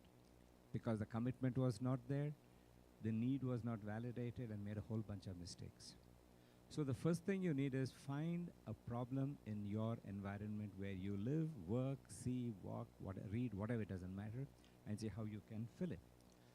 For example, a core value I have is to help other people. And today, when I had a quick lunch, the gentleman sitting beside me, they have a company, startup. They're just getting into the market. And what they do is remote diagnostics. I think it's a safe assumption that the majority of the people in this room live very far from their parents or grandparents. And you have no idea how their lives are going on a moment. They have the technology where they will be monitored, vital signs taken periodically, timely, and outcomes communicated to you immediately, so you know if there is a crisis. My wife had to have a pacemaker about 6-7 months ago, and that technology, that company, is constantly monitoring how the heart is doing. And if something misbehaves through Bluetooth and wireless technology, their servers come to know it. They would notify 911 wherever my wife is, not necessarily at home. She can be at work, she can be in any part of the United States, and the 911 will go there and pick her up and say, ma'am, you need help, help me take you to the hospital. That's awesome. Even before she knows she is in trouble, which quite often in cardiac cases is the case, the system will take her there. And there's another young woman I met here. She runs a company on tutoring. Tutoring is extremely unaffordable in most environments. In the United States, it's between $75 and $150 an hour. I was in India a few months ago. I don't know how many of you are familiar with the Indian economy, but actually, I can hire a clerical assistant for about 300,000 rupees a year, which translates to 25,000 rupees a month. And I saw a sign, 25 rupees a month for tutoring per subject for a child for 1 hour. So 1 hour tutoring of a child is costing 25,000 rupees, which I believe is unaffordable. But there are some people who can pay. But that's not the market we are interested in. That's not the market that Swapna is interested in her company Evolve. They are evolving tutoring that can go. And I met somebody else who has an AI solution for tutoring. Again, fantastic. So these are the kind of things we need. Identify a pain point which is definite and see how you can fill it. Your widget needs to be better than what is there. Pricing should be affordable. And between the two, you will be a runaway success. And that's where I hope every startup in our community goes. That's awesome. Thank you so much. Fantastic job. Okay. So I think another big part of any startup is making sure that for the founders, right, or the co-founders in some situations, that they recognize that the culture is going to grow no matter what. Your culture of your organization is going to grow. The key is building a path where you can cultivate and curate the culture into the healthy, happy, financially successful version that you want it to be. So part of that is the core values, part of that is knowing the purpose, part of that is knowing the product, getting the right people in the right role. But another big piece of that is creating an environment that's psychologically safe. So when I say culture, I'm referring to the thoughts, the values, the beliefs, the behaviors, the unwritten rules of every single organization, right? We need to make sure we're curating that, bringing in the right people so that it's growing the way we want it to, and our company can be successful. So how do we make it psychologically safe? Well, when I say psychologically safe, what I'm referring to is every team member feels safe enough to bring up if something's going to work, not going to work, they have a question, they don't understand something, right? Think about when you were in elementary school and the teacher would say, does anybody have any questions? And you raise your hand, that's psychologically safe. You feel safe enough to ask that question. And that can translate into the business world as well. Do we feel safe enough to take risks, which are super important when we're first starting out? So I'd like to hear from both of you experiences that you've had with psychological safety or the behaviors that might tie into that, or what it looks like maybe if that's not there. Yeah, no, that's fair. I think it is very, very important to create that safe environment. I think there are two ways to do that. Now, how do we make somebody psychologically safe? There are several factors that affect it, right? Internal, external, economic, political. That you're walking down and you're hearing news and you're thinking, okay, I heard something. I've got to do something about it. But it may or may not be directly related to the work or the company's mission. And you're like, okay, how do we make sure that we have a healthy discussion on it? The other way to do that is the art of recognition. One of the things that our company is really working on is developing that recognition, is a peer-to-peer recognition. Even in a startup role, in large companies, you got these large award ceremonies where selected people who hit the milestones, are celebrated. In a startup, we're all, I think we're all like a family, right?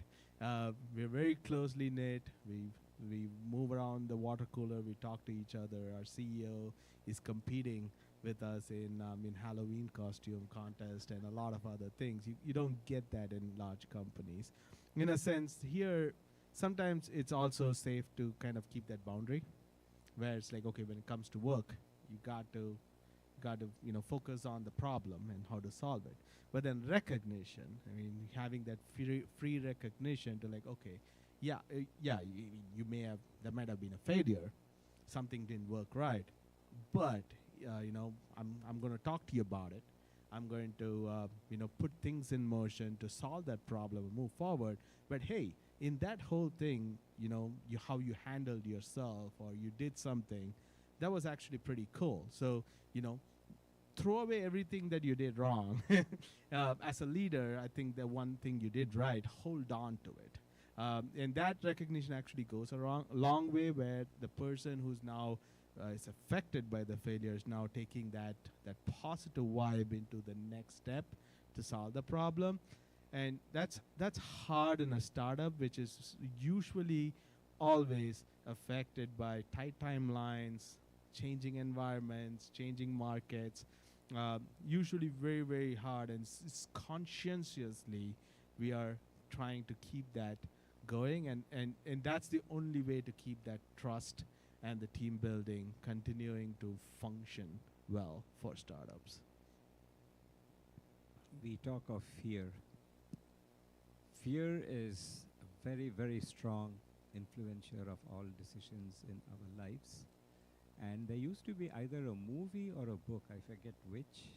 I'm sure it's not just my imagination, but it was Fear is the Key. And there is an industry that thrives on it. Anyone wants to say what that industry is? Fear is the key.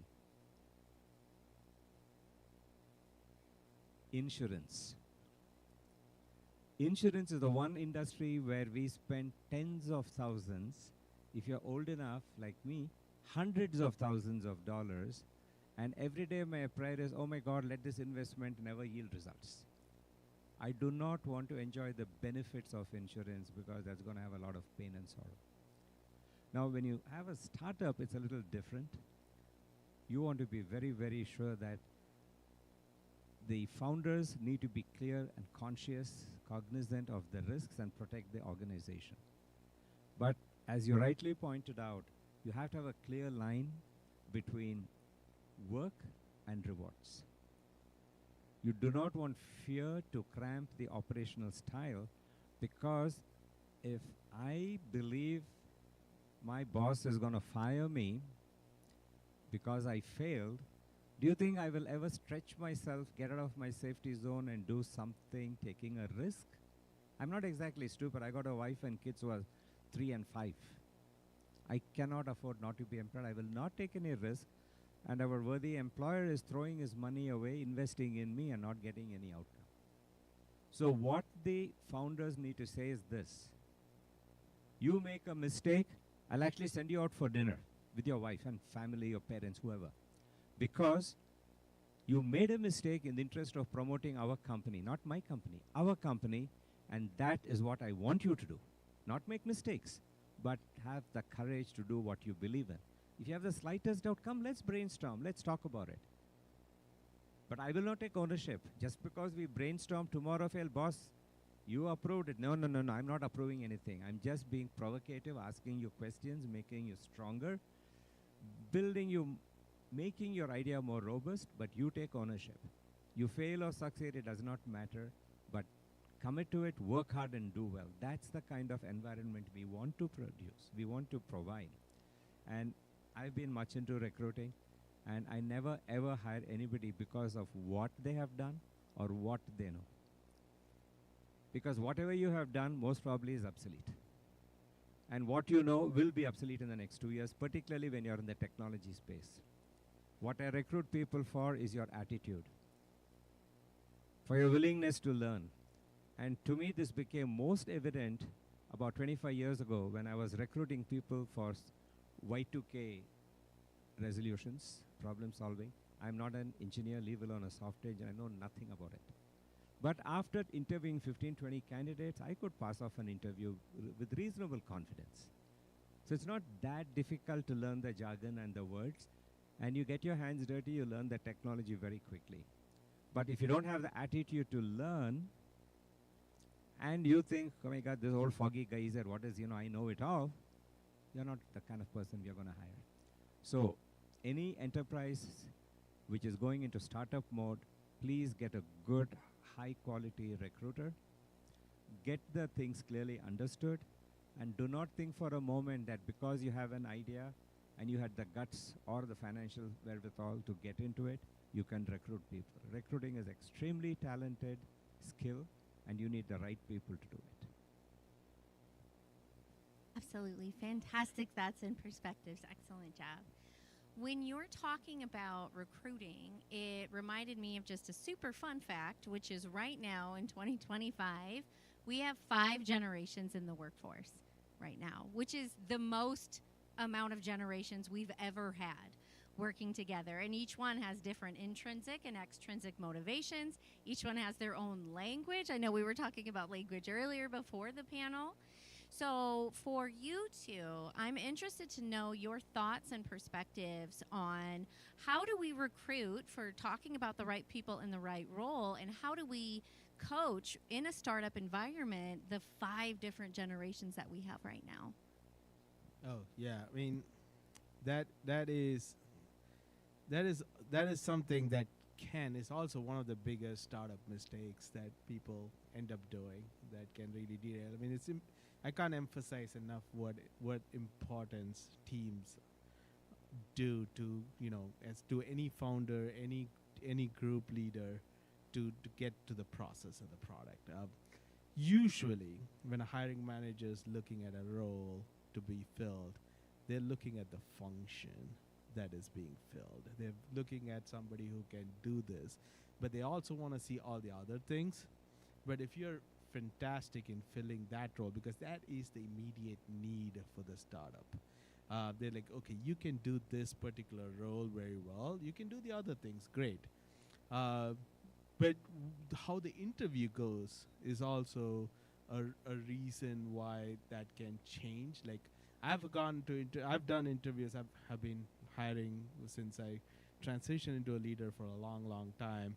And when I hire, obviously, in an interview, you're selling the company as much as the person who's interviewing selling themselves. In a sense where I'm talking about all the possibilities. And what happens is that also creates an environment where the person who's coming in to fill a particular role is actually coming in to learn and develop their skill set in something else. And that can eventually lead to problems where I'm trying to force them to, but you can do this job. Like, why don't we get this done? And, let's move forward. And then, obviously as this is done and the startup's growing, you can expand. That's something that is not obvious, especially, again, generation-wise, right? There are some who wants to just have it all. And then there are some who wants to just basically, okay, this is what I can do. This is what I want to do. I don't want to push my boundaries. I want to keep going. The coaching towards that, there is no way you can centralize it. There's no one equation that solves the problem. It's like raising a child. I mean, yeah, I can look at 200 videos on YouTube on how to raise a child, but my son's going to teach me what he needs. So it's the same thing. It's listening. I think that's the end of the thing, is listening to the team, listening to the members of the team, because what they say collectively as a group is addressing a problem that they're facing collectively. But then what I found out is, talking to each one of them, I find out there are other problems that each one of them have, and it's fascinating that some of them actually completely converse to another person's problem. Like, one of them is saying, the example, I was on a check-in, one of them said, I talk too much. And I was like, okay, that's fair. I mean, I love to talk. And then I said, okay, I'm going to try to curtail myself. And then for the next month, I was just like, okay, asking questions, trying to guide the discussion, limiting my conversation. And then I had a check-in with another person who said, man, I don't hear your voice at all, and that's a problem for me. I can't get my things done. And I'm like, okay, what do I do now? I think listening to them, trying to build your own tool set, that's where I feel like coming to leadership conferences, talking to a lot of well-established leaders in the field, learning as much as like what are the different tool sets, and then creating your own equation for each of your employee. And it's easier in a startup than in a larger organization where you're just probably creating a corporate policy and then enforcing it. But here in a startup, I think it is necessary. You cannot create a corporate policy and expect it to hold for the 10 employees. You got to have a self-remediated solution that drives each one of them in a positive manner, because the expectations on them is also a lot more in a resource-limited, very, very price or goal-focused environment. Awesome. I have a quick question for anyone who can try and answer. Do you know why manholes on the street are round? Why do they have round manholes? You know what I mean? Manhole, people go down to make sure the rainwater flows properly and all of that. Do you know why they are round? Okay. Sorry? Yes. The answer is this. Any other shape, the cover could fall in, and if there is a worker, he or she could lose their head. Literally be decapitated. Because it's a metal cover, you're in the hole, and the thing falls, you're dead. The round cover will never, ever fall into the round hole. It just won't. That's a safety requirement. And the reason I mention this is the common failure in startups is you put square pegs in round holes, and that doesn't work. It just will not work. It's guaranteed to fail. So you need to recruit your people based on the function. You want accounting and finance, you want a very strong, compliant person who will make sure you follow every rule in the book, you don't get caught by the IRS or anybody else for violations.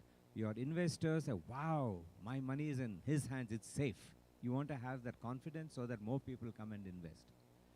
But if the marketing guy has the accounting mindset and doesn't go outside, you'll have no sales at all. So you want to be sure that person is selling with truth and confidence, not with BS that the delivery people will not be able to deliver on, which is often a problem. The delivery people have to be people with innovation. Their mind has to be constantly innovating. They have no barriers in where their imagination goes, and that's how they create value, finding solutions. But what is the problem you have? That you better find out from your potential buyers, users, clients, use cases. Because you can find the most wonderful solution, but if there's no one to buy it, you just blew all the money and nothing is going to come out of it. So this is where any startup, when you get the bright idea, the first thing you do, find him and say, boss, will you be an advisor to me? Counsel me. Let me run my ideas by you, brainstorm with me, and then I'll take it forward. This is critical. And this is where there are some universities which offer environments, they offer incubation centers, some level of counseling, guidance, and so on. So this is something every startup should definitely try to do. They don't want to get so hung up that they don't even fly, but when they fly, they want to be sure their wings are strong and they won't crash land in 2 minutes and die. This is something which is not necessarily done. Because quite often the startup, the idea comes and it depends how deep your pockets are, your family pockets are. I have somebody who's been doing something for 5 years. Very interesting space. But they still don't have one revenue-giving client. They've just signed a contract with the university, it's going to happen.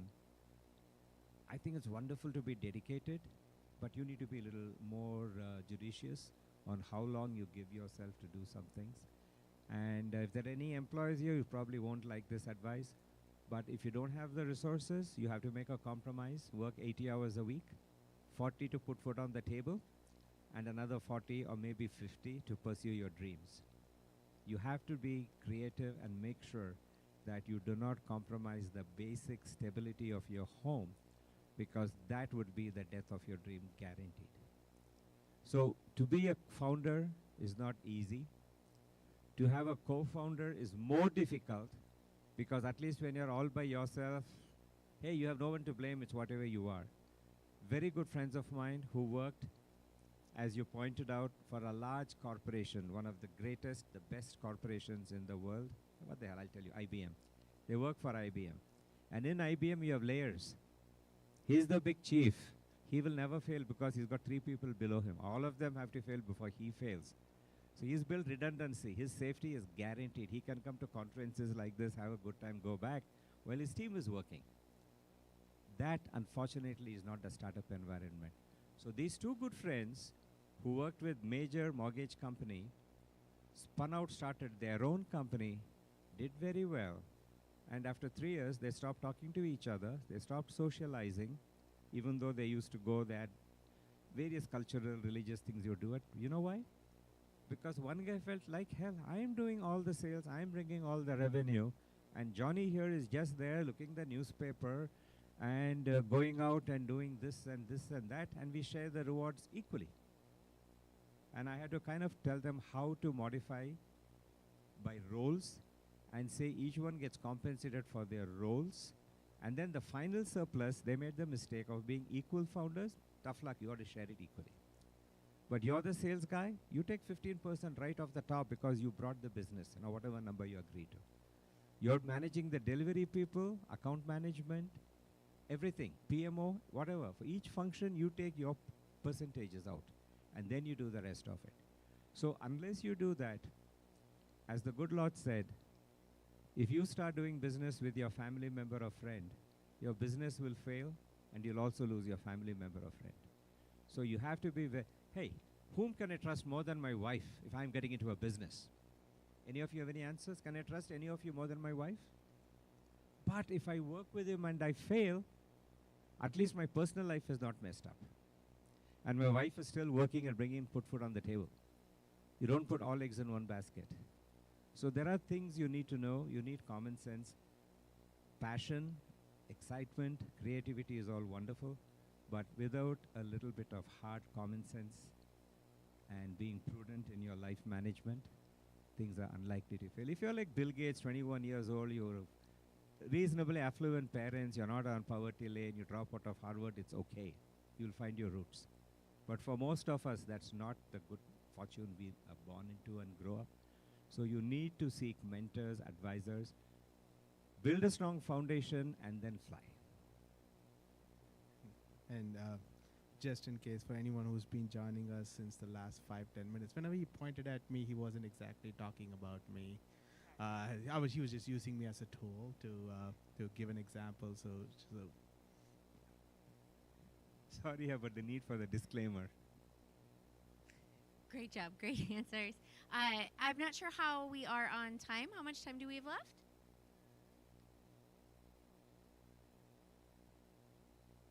Some time.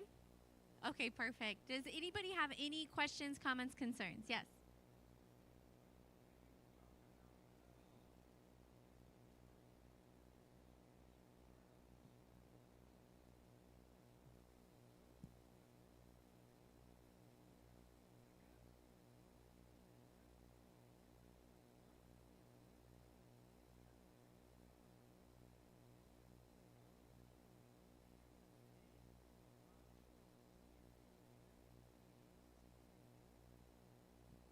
I think it's a great point. What got us here is not going to be what gets us there, right? So I would lean into kind of like what we've been talking about is making sure that we have clear expectations, we have a clear purpose and vision, we have the right people in the right roles, and we're trusting the people that we put into those roles to help us move forward. And sometimes that means bringing someone else in, and sometimes that means changing perspective and saying, if this isn't the way it's going to work and the answer here is no, how else can I make this work, right? But I will also defer to you too. Yeah, no, that's perfect. I think if the purpose and the mission and the vision is already out there, it's clear to the leadership, right? As the leadership grows, I think the goal is, I read it somewhere where it's a lot better, you know, in terms of the rate of growth. I'm an engineer, so I love those mathematical terms. the rate of growth for a startup from A to B can significantly increase from B to C if we have done a good enough job to train the people who took us from A to B to strive through all the different things. They are the best leaders now to kind of bring in the next amount of change where we don't have to go back and retrain leaders or revision people coming from outside. And that's where it's like when at the right time, and that's part of the leadership requirements, like we have management meetings where we talk about this all the time, is to kind of say, okay, we are reaching this point. Let's take stock of what's going on, who can really help us move things forward. And for those who are not there yet, how can we train them? How can we prep them, prepare them for what's moving forward? And how do we fill that gap in a sense that, okay, yes, with even all of these are some of the people, and fill them up in complementary roles that actually help move things forward without a lot of change, because transitioning change in a startup is not something as common as one would think. Some people don't take it very well, especially like, and I've had situations where like a boss leaves because they're like awesome with a startup. Now the excitement isn't there. Now it's transitioning into a manufacturing organization. Now would you take the best candidate from the team and start transitioning them to a leader, or you bring in a new director or a boss to fill the role and then have to get the vision together? I think there's a lot of benefit in internal training and getting the team to grow rather than to get somebody from outside. But again, it changes with the situation. So it's taking stock on a continuous basis. See, I alluded to this earlier when we spoke, that as you said, what got you from point A to B will not necessarily get you to C. And A to B is your product idea, you develop product, service, whatever it is, you developed it. But then you need to take it to the market. The skills you need are totally different. So that's when you bring the right person. And during the A to B journey is when you're shopping around to find who is the person who can take me from B to C. Definitely not anybody who is already in your A to B journey, because then you're wasting your money on a marketing person who has nothing to do. So it's very timely recruitment of whomever you want, and that is extremely critical. And that is what people often don't necessarily think of, and how do you get people at the appropriate time. And that's where the vision is wonderful, but you do need to put an action item list of saying when you do, what you do, and have it validated and strictly follow, but be flexible enough to move around as needed. Otherwise, things won't work. Back about 25 years ago, there was this startup, and that's when you could get money, and as long as you lose money every quarter, somebody will give you more money. Investors, your valuation of your company is dependent on how much money you lost in the last quarter. I'm not making this up, I promise. There was this company, it was called US Interactive. They bought my company. We were a $25 million company. They bought us for the, I'm glad everybody is sitting, nobody's standing. Oh, you two be careful, I don't want you to fall. For $380 million. $25 million company, out of which 280 was in stock, paper, they just wrote it and gave it to us. 100 million was cash component, of which 20 million they gave us. Other 80 million was a note. And the founder said, oh my God, we are rich. Aren't we the best? We are the most geniuses in the world. What happened a year later? They had to raise money.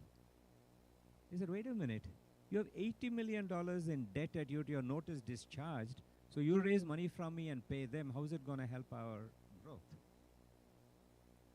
I helped the company file out of bankruptcy, get out of bankruptcy. So my $25 million company got sold for 20 million cash, and that was it.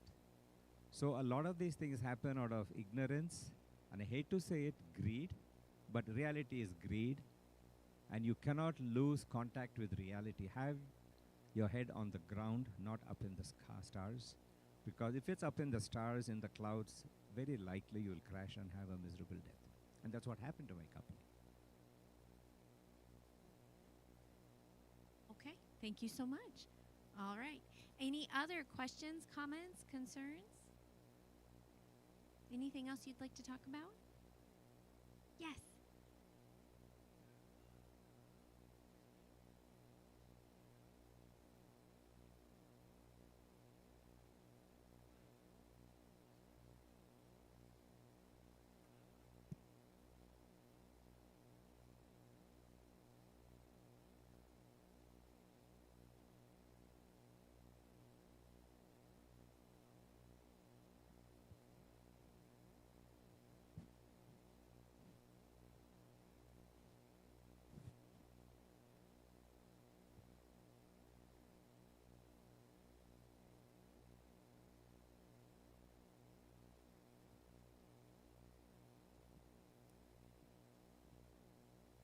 See, this is a function of whom you bring into your teams.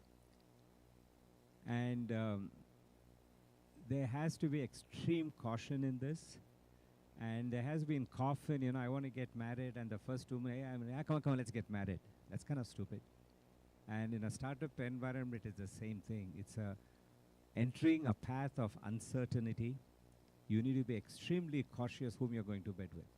Very, very careful.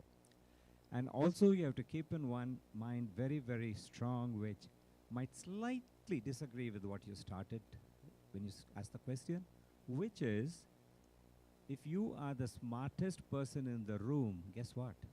You're in the wrong room.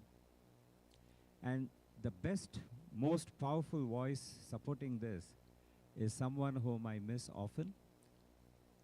Most people can't live today without him, and that's Steve Jobs. He said a simple thing. I don't hire smart people and tell them what to do. I hire smart people so they can tell me what I should do. But the underlying word is smart. So you need to know whom you're recruiting. So anybody recruiting, please don't be the sole judge. Get up front, get your job description, make sure whom you recruit in what position. Now, if you're recruiting a CFO, a VP people, or HR, you better make sure they are better than you are, so that they add value to your company. But you're hiring somebody to write software code, you're not the person to do that. First, you hire the software architect, project manager, let them do the hiring of the people, because they are going to be accountable to you to deliver. As far as direction is concerned, share it up front. This is what I want to do.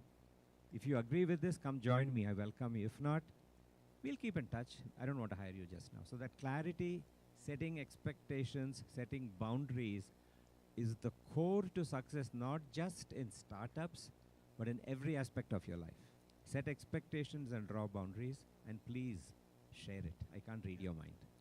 Yeah, no, exactly. I think it just comes down to when somebody says, like, talk to your team, obviously the assumption that's made is the team that you're talking to is the team of rock stars in your company. These are people you trust. These are people who are smart. They understand you, like they know the language, right? And what you're talking to them is not what the direction necessarily is next, is to say, okay, this is our goal. This is our objective, right? We try to hit this. Now, if you ask me, I know a way to handle this problem and solve it and move it forward. And of course, you being the smart, very, very smart person, implemented it and became successful for you, which is really kudos to you. But then there are several places where there might be another way to do the job, and there might be another person in the team who might be like, you know what, I know what you're telling me to do, but if we go this way, we might have a team or a couple of people who are going to be disgruntled, who's going to be unhappy, who's going to make things difficult for you. There's a risk associated with it. There's an impact associated with it. Now, listening to them will allow you, for a smarter person, to kind of say, okay, if that is a risk and there's an impact associated with it, how do we solve that problem? Maybe, how do we position somebody in that role to kind of mitigate it more proactively than to go on completely and then handle it retroactively and then have your team kind of say, I wish this person talked to me. Like, I would have told this person that this problem is coming, right? And that's what, it's not so much as to kind of say, when we say listening to the teams, it's not so much to say, okay, guys, we have this, what do we do next? It's more of targeted conversations to kind of influence their thought process. And by doing that, it's also, you're not only, yeah, agreed, you might talk to them and you might find every idea they give us wrong, right? In which case, this is an opportunity for you to train them in the right manner so that maybe the next time you talk to them, they probably, at least a couple of them, give you the right answer. Then you know where your team's going. You know you're setting the next set of leaders in your team to be ready to take up some of that accountability and responsibility. And that's one thing that I have seen personally, is if I am the one who's telling members of the team to do something, the accountability and the responsibility lies completely on me. It's expecting them to take that unless they have the buy-off. I would be very happy if somebody's achieved it and can help me understand how to do that. But then what I've consistently seen is, well, you told me to do it this way, I did it. Win or lose, you take the hit, right? And that's something that is very hard, where I can't expect them to go the extra mile because they're just doing exactly what I told them to do. And that's why the talking comes in. You're getting their buy-off. You're getting their understanding. They're now slowly transitioning the accountability to them, where you're saying, okay, we talked about it. You understood. Now the goal is for you to implement it. So now it's on you. So now you tell me if you got a problem, but you're going to get me successful. And that, one night you can sleep. See, this is the fundamental lesson of accountability, of delegation. You can only delegate responsibility. You cannot delegate accountability. And that is something every leader needs to keep in mind. And that's where you need to draw boundaries on where the buck stops.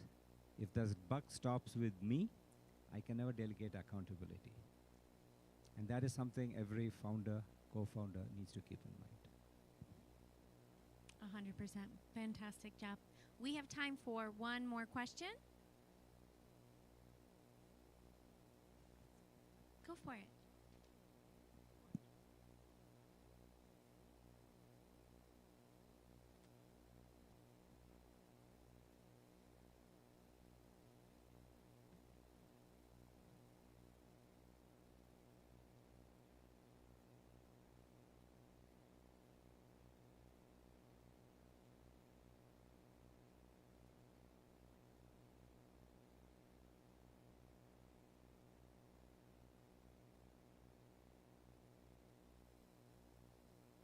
Well, sorry, I missed the question, but I'm sure you've given value.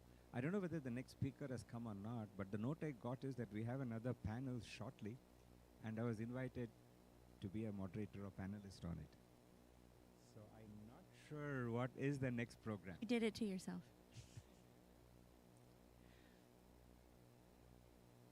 Sure. Oh, I'm pleased. I'm always a very firm believer of two things.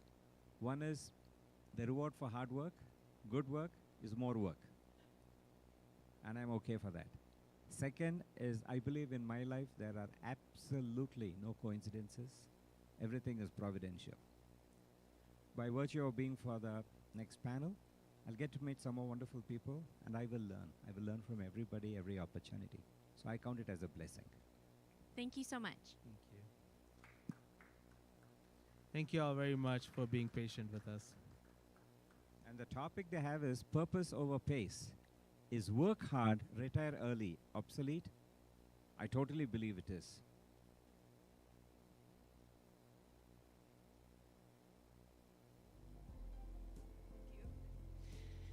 All right. Thank you. Thank you. So, wasn't that just a breath of fresh air? Yes.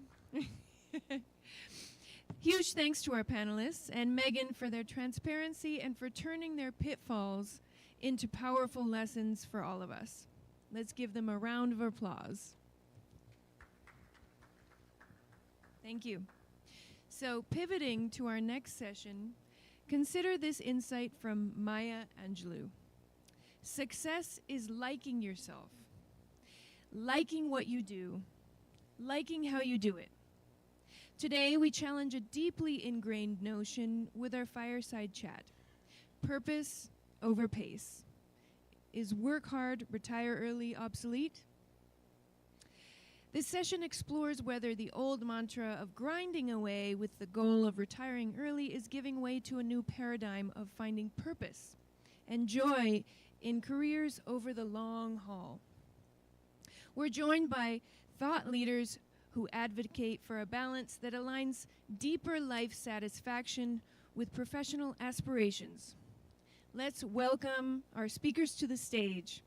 We have Franco Pedregosa, CEO and President of Fig Tree Companies. And again, we have Alan Krishnan. Welcome to the stage. Thank you for joining us. Yes? Oh, yes.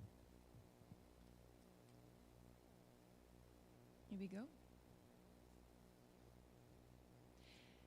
Alan Krishnan, you're asked to the stage. Would you need like some water because you've been speaking to? I'm fine. Is this a fireside chat or a panel? It's a fireside chat. Okay. So both of if you it can was a just panel, I was going to invite him to join us. come on stage. Why not? He would have tremendous value.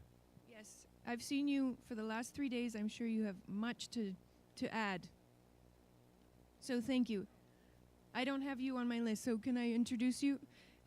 Joe Frankie, the third, and of JF3 Associates. Thank you so much for joining us. So again, purpose over pace, work hard, retire early. Thank you for joining us.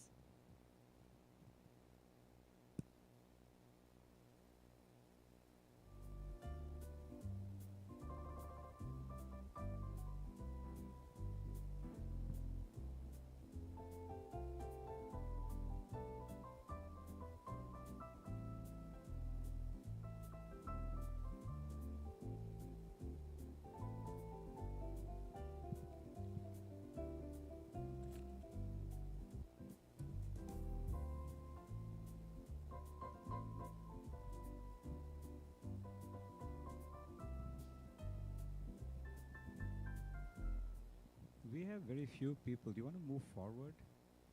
Because with the light in our eyes, we barely see too far. But if you want to stay where you are, that's fine. You don't have to move forward, but if you move forward, we'll have better visibility. This is a very interesting topic, and I have to make a confession. I am very biased. So, I have to be careful to hide my bias, because if I was in a jury panel, I would excuse myself and walk out, because my decisions would be biased. So we have this purpose over pace is work hard, retire early, obsolete. And I think generally the government likes to increase our retirement age, because the longer you work, the more you contribute to social security and the general funding for the government. And for those of you who may not be aware, whatever you contribute to social security doesn't go into any account.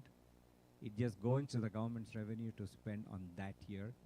And eventually whatever they pay comes out of general fund. So there's no connection between the payouts and the pay-ins in social security. So the longer you work, the more the money government gets to spend. That's just a fact of life. But as an individual, to me the question always is this: okay, you worked. Most of us started working maybe in high school, part-time, mowing the lawn, taking care of some kids, or dropping newspapers as middle school children where the dad drove you around. But you really started working full-time once you completed college and got into the workforce. And of course you worked part-time during college to pay for your tuition, etc. So you had a long life of work, maybe 40, 50 years.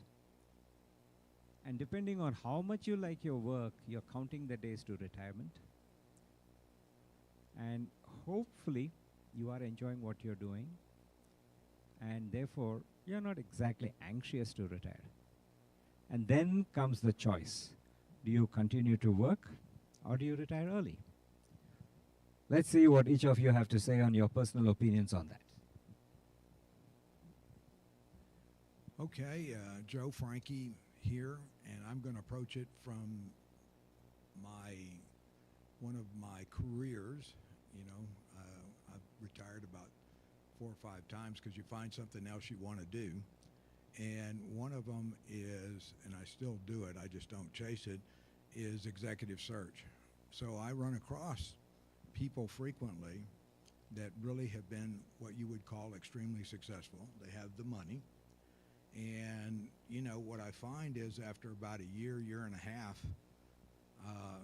they come around again and say, okay, this isn't working, you know, I'm not satisfied, you know, I'm not in the game, I'm not in the hunt, I'm not getting emotionally what I thought I would get, you know, by retiring early. So then they're exploring different ways either to serve in significance as part of a nonprofit activity, or create companies where they can ideally give back, or if they just want to just get back in the mix again, create a company that is going to be, you know, their goal is to make it extremely profitable and they can do what they want to do. And so you see the whole range, but what I've seen is most people, after a short time, the idea of retiring and not doing anything doesn't work. I've also seen people that have retired from careers and not getting involved in something, and next thing you know is 5 years they put on 10 pounds, 10 years another, you know, 15, then the first heart deal. And so the most successful people I have seen and have been mentored are 85-plus-year-old people with 3 jobs. And a lot of them aren't what I'd consider formally educated. In other words, they didn't go to college, they figured it out, they ran companies, and they're still running companies geared on the idea that they're creating their time that they want. In other words, I watched my father-in-law up till 89, you know, run 3 companies, and he had all the time in the world to travel because he was the one in charge, you know, of how he supported these particular activities. So I'd be happy to talk about that if people are interested. Okay. Hi. Actually, I founded my company in Philippines. It's an ecosystem of real estate, agriculture, and tourism. And what one that I'm doing at is actually I'm developing a retirement village there. So I think that it's not obsolete. It's actually evolving. What we're doing there is creating a purpose to the Filipino and foreign people to have a deeper meaning in their sunset of their life. And what we're also doing is I speak this yesterday in my keynote speaking engagement that retirement should be enjoyed, and those people should have more purpose. Just what my colleague here says about that. You must have a deeper purpose with that, and you must enjoy. So that's what we're developing there. And for me, we created a lot of clients in our real estate development that they're enjoying and having a purpose for our development. So that's it. Okay. The point that has come out very clearly here, and I'm so glad it's aligned to what I believe, is you need to first understand what is retirement. Retirement is not the end of your life. Retirement is retiring from a function that you've been doing until now. You might be a full-time school teacher, you retire. But then you become a tutor and you start teaching kids in your neighborhood. And that is post-retirement, but it's a matter of opinion, it's just another job. You moved from full-time school teacher to part-time school teacher. My friend's father was an ophthalmologist, and he was 81. He stopped doing full-time practice of eye care, but he ran his clinic part-time for free. Anybody who came from with a referral from a non-profit, from a charitable, or they know they're working in somebody's home with limited finances, he would treat them and also give them the medication they need so that they do not have to be deprived of vision care. Was he retired? Well, it depends what your definition of retirement is. If I'm not retired, as long as I'm making money,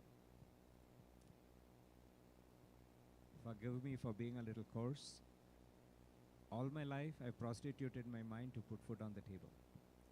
But when I don't need to do that, and I still continue to work, I don't believe I've retired.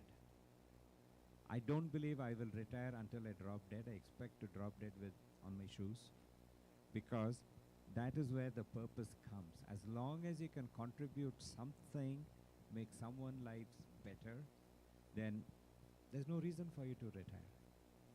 As a good friend of mine who is been the governor of Virginia once, he said, yeah, I'll rest when I'm dead. Until then, I'll keep working and I'll do good stuff to make the world a better place. Because what we need to understand is we human beings are not a light switch. Right now, you flip the switch, the lights will go. That's not what happens to us, unless you have a heart attack and drop dead. Mostly post-will that doesn't happen, and therefore, it is critical that one has a purpose in life. And many people have this thing, oh, I'm so busy working, I have no time for doing anything outside of work.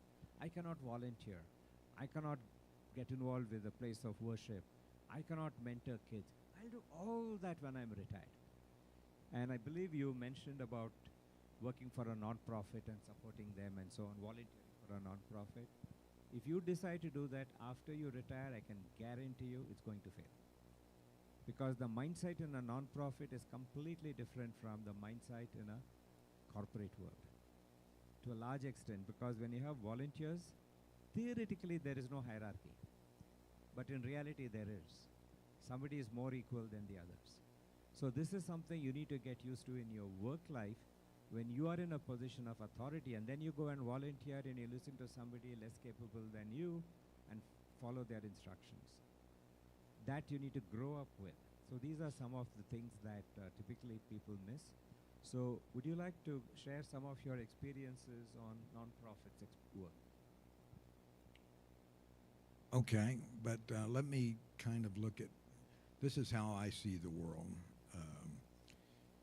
We are just at it 24/7, 365. You get married, you raise your kids, you're saving for college, you're trying to pay for a house, and all those kind of things. And, you finally get to the point where you think you have that behind you. Now you're an empty nester, the kids are out. So you're at a point in your life where it's like the halftime at a football game. The first half was all about driving success, whatever that was, and that's different for each people. Then the second half, what is the game plan for significance? How are you going to be significant? And one of the things that, I encourage and coach people on is you can still be significant. You can have a company, you can have a consulting business where you control your time now because you're not working for the man, you're working for yourself. And so you can kind of build all the things that you kind of missed in the success phase around all the things you want to do now. And the people that do that seem to be extremely successful.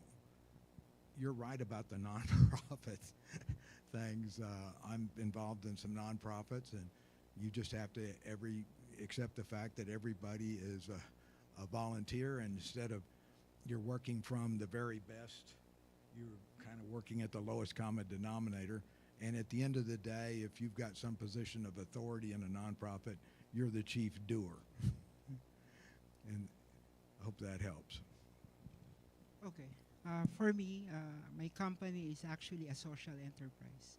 What we do there is, for example, the goal of the company, our goal is to really bring back Filipino people to the going back, retiring in our development in real estate. So what we do is all our retiree would go into a social and environmental location, and they actually like it, having a connection with other retirees. We create a program for the whole year, and it actually create a purpose to them all year round. And then we created a personal assistant to them, creating a strong customer-centric approach with them. So for me, I will go back to the values in making them having a purpose in their life, and also enjoying the environment and having a social connection with other peoples. So that's the part of what we're doing there. That's why I also love this topic, because it's really what we're doing in our country. Thank you. This earlier sometime, I don't know, this one or the previous, and I forget, I'm kind of lose tracking of when. But I did say that there are no coincidences in my life. Everything is providential. And this is one of them. Because we live in the United States, and I'm sure every one of you, and even in other countries, now I find even the Philippines, you have these retirement communities. My confession, you can't pay me to live in one of those. Do you know why? You are the most wonderful people out there. But I'll tell you my experience with a gentleman about 20 years ago. He was 87 years old, and he was almost flat like a book, slightly bent forward, that's all. And he was living in an assisted living facility, and I have an apartment where he wanted to move in, and we met. And he said, you know, this place is really nice. The people are very caring. They give fairly good food. I enjoy the food. And every week they give us an evening, they play a game or something, it's entertainment. It's a little expensive. I can afford it. But you know what? He lowered his voice. I hate it. And I said, okay, John, what's the problem? He said, you know, you see that window? It's a nice bay window, nice and sunny. He said, I like to sit in the morning and read my paper or something. And every day, do you know what I see? The ambulance comes with flashing lights. Somebody gets in, goes out. And I just found out that Mary took ill and she's gone. And half the time, Mary or whoever does not come back. It's a constant reminder of when it's going to be my turn. To live in this, waiting to see when it's your number, is not the life I want. So he said, I want to move into this independent living home of yours. So he moved. And I met him about 2 months later. He said, oh my God, my life has changed. I'm so happy. I do my own little cooking. Some food I get from a restaurant. And then I talk to Elizabeth here, and there is Paul here. We're having such a blast. I'm so happy. This was in the month of August. And then around October 3rd or 4th, I get a phone call. And he says, oh, you know, I'm sorry to tell you, John passed away. I said, oh my God, I just deposited his rent check. He said, yeah, he was very particular on the 26th of September in a very scrawly hand, like a chicken scratch. He had signed the check and mailed it out to me. He said he was very particular, it has to be mailed. I said, oh, I'm going to miss him, you're such a nice person. He said, yeah, but I need to mail you another check. I said, what for? He said, well, you know, John died. I said, yeah, he just sent me a check and he's not in the apartment. He said, yeah, but he didn't give you notice. So he has instructed me to send you a check for 1 month's rent as notice rent because he's getting out of the apartment and breaking the lease. Now that is what a highly ethical professional person thinks. And the fact is, he reinforced my belief that you do not want to live in a depressing environment. So for the last several years, I've been planning to build a multi-family, multi-generation community where a third of it will be older people, like us. A third of it will be young professionals like most of you. And the other third will be county workers like a school teacher, policeman, fireman, clerical staff who cannot afford to live in the city or county where they work. And which of you want your child's school teacher to be driving for an hour and 30 minutes in bad traffic, come to school, and then teach? My daughter was a teacher. She was young. She was 23 years old, 22, 23. She didn't want to live with us in our house and drive. She said, hey, when I was in high school, I used to drive 45 minutes to go to school because she went to a school out of the, away from our home school, in a special governor's school. And she said, I'm not going to drive for an hour going to teach because I cannot afford to be late and I can't deal with the traffic. And so she lived close to her school. Fortunately, she could afford to do it because of circumstances. A lot of teachers who are married, who have families and not that affluent can't afford to do it. But the moment you bring the youth, the children, the teachers into your community, the old people have great opportunities. A child comes back from school, sit in the cafeteria, they get their snacks, help them with their homework, help them prepare for their exams, and then you reward the child when come back with great grades. Or it didn't work, it's okay, honey, don't worry, you worked hard, that's all that matters. Here's a reward for you. Next time you'll do better. Encourage them, mentor them. I would pay to do this. And this is why I want to build it. And who is this panelist I've never met before? That's exactly the world he is in the Philippines. And this is what happens.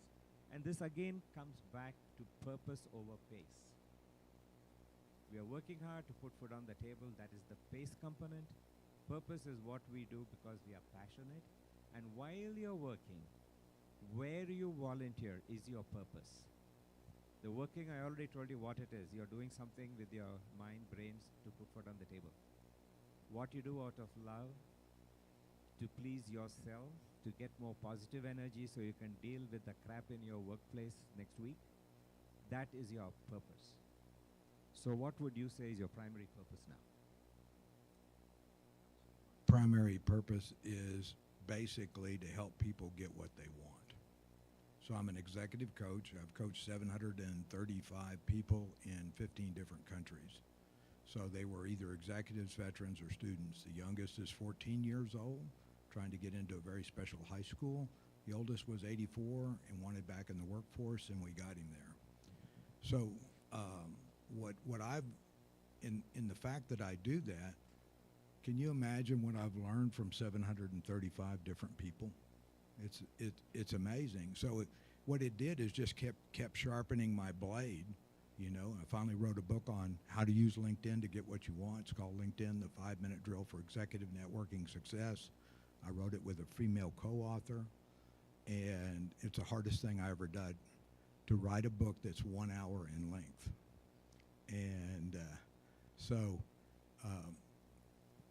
you know, you find your way to give back, and if you can do it and kind of make a living at it, more power to you. So I am fortunate that the things I'm doing now are my passions, and I kind of get paid for my passion. So when I wake up in the morning, I don't look at it as work, you know. Thank you. And it's a mindset. Everything is a mindset. You can make everything passionate. Sometimes the economics of life force you to do something you're not passionate about. Tough luck. You can still find other things. How about your experience, sir? Yeah, for me, my purpose, right? My primary actually, the retirement village that we created, we expanded for 1,000 retirement owners for just in the span of 5 years. And we saw that on how the business model really works, that creating a co-housing and also having a medical security, and also this is the purpose that we're doing right now there. For me, my primary purpose is to really integrate that business model and to really create a strong retirement communities. I call it an ecosystem of communities. So right now, maybe at my age, my primary purpose is to really expand my vision and plans and share it to the world. But we are doing a very miraculous thing there, and that's why retirement is it's really an industrial age.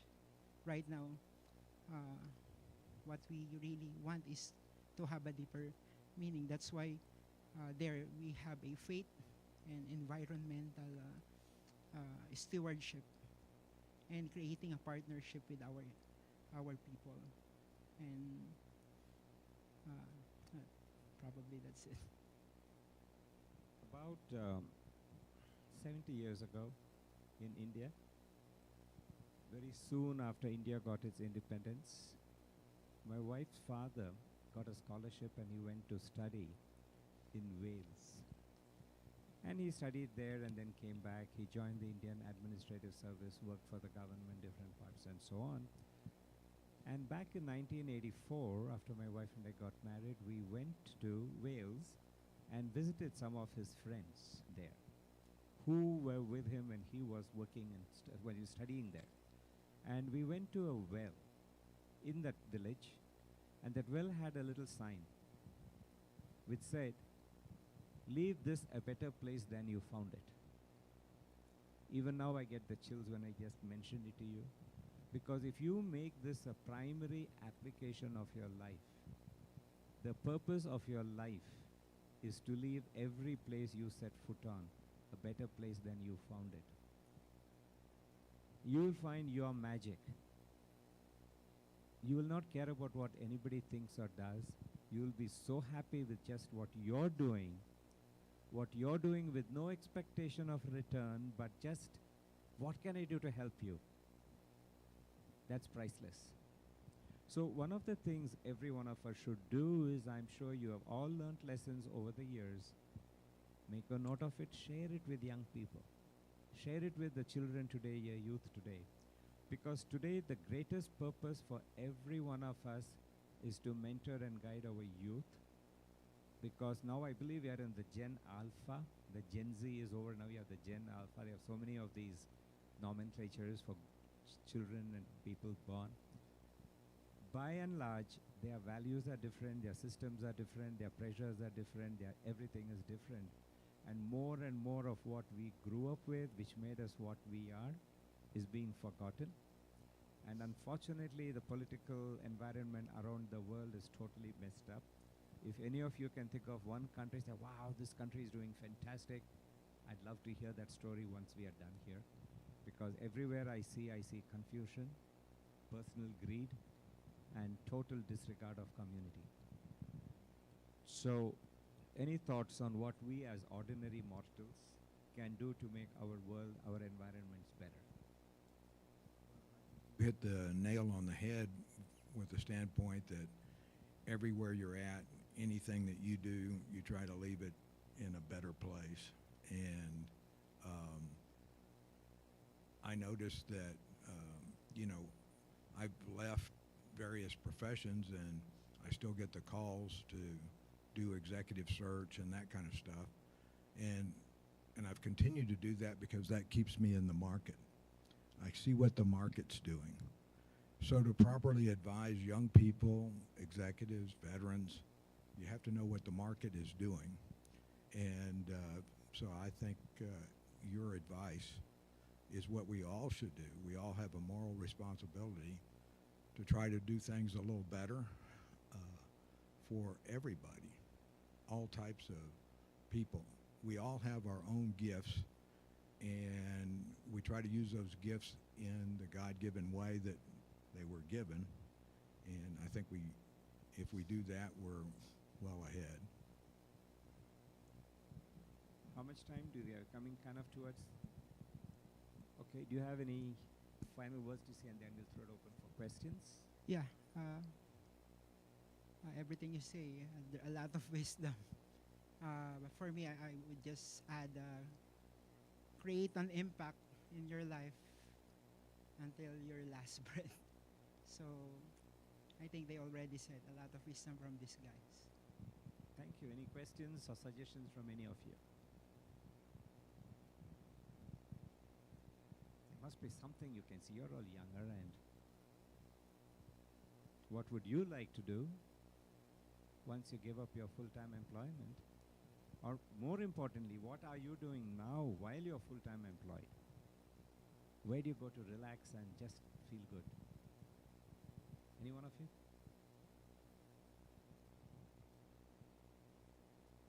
Yes, miss.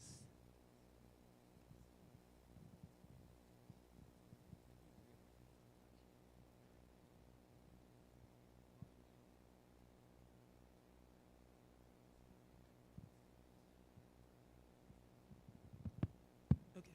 To answer your question, for me, it's coming to these conferences, sharing my experience, and at the same time learning. I guess, at the point where I am in my career, I'm young, and I'm still building my career, but I'm giving back in the little way, with the little I know, doing what I do. And I'm a pharmacist, and I love what I do. So I consult a little bit on the side too, and, just sharing my knowledge, yeah. Thank you, miss. As the Holy Book said, it's more blessed to give than to receive. And this was reinforced to me by a young woman who gave me a t-shirt the second time I met her. The first time I met, she's about my daughter's age, grew very close. She came back to me with a shirt which said in the front, "Plus we give." And the back of the shirt said, "We make a living by what we get. We make a life by what we give." Anything, sir? You have any comments to make?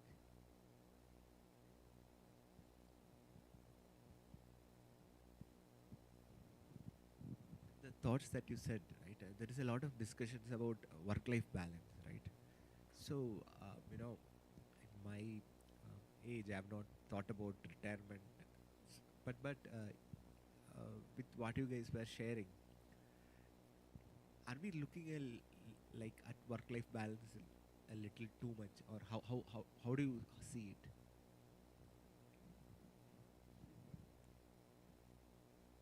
I see two phases. Alan and I have all been in the success phase, okay, and that's where young people are going through till you get to your late 40s or 50s, and your children are grown, you've got them out of the house, and so now you have some options about what you want to decide. Say you're retiring or you've left, the grind that made you successful. So how are you going to create a business on either what you know or what your gifts are? And so that's what I decided to do, and my wife helped me with that. She says, you're in this executive search business, and people are calling you at 5 o'clock in the morning and 11 o'clock at night, and they want help with their resume and their LinkedIn profile. And the company won't let you talk to them during work hours because they consider them job seekers, and they're the lowest form of life that exists on the planet, except for once in a while they're candidates, and then they're the highest life form on the planet. So I always used to tell people, call me before breakfast, I'll try to have lunch with you, or I'll meet you after work. So the first batch of people I helped, they all got their interviews, and they did well, they got jobs, and so they told their family and friends, and so, the phone was ringing everywhere, everybody wanted help, and my wife said, either go back to your day job, or why don't you make a business out of this? And I said, who would pay for this? And I said, why would you say to me something like that? And she said, I'm listening to you talk to these people, and you sound like you're developing officers in the Army. And all of a sudden, it was a blinding flash of the obvious that all I'd done in the Army was develop people. You help them get to their next assignment, you help them get to their next school, you help them get to their next promotion, and that's what the civilian world is all about. You got to get to the next thing, because the only way you get rewarded in the success cycle is usually you have to be given more responsibility, or more responsibility is more money, right? Or more benefits, or that kind of thing.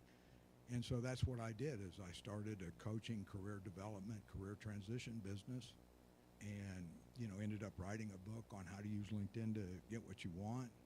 The people that I've worked, clients way back when, they still call me and say, hey, find me a CEO, find me a CFO,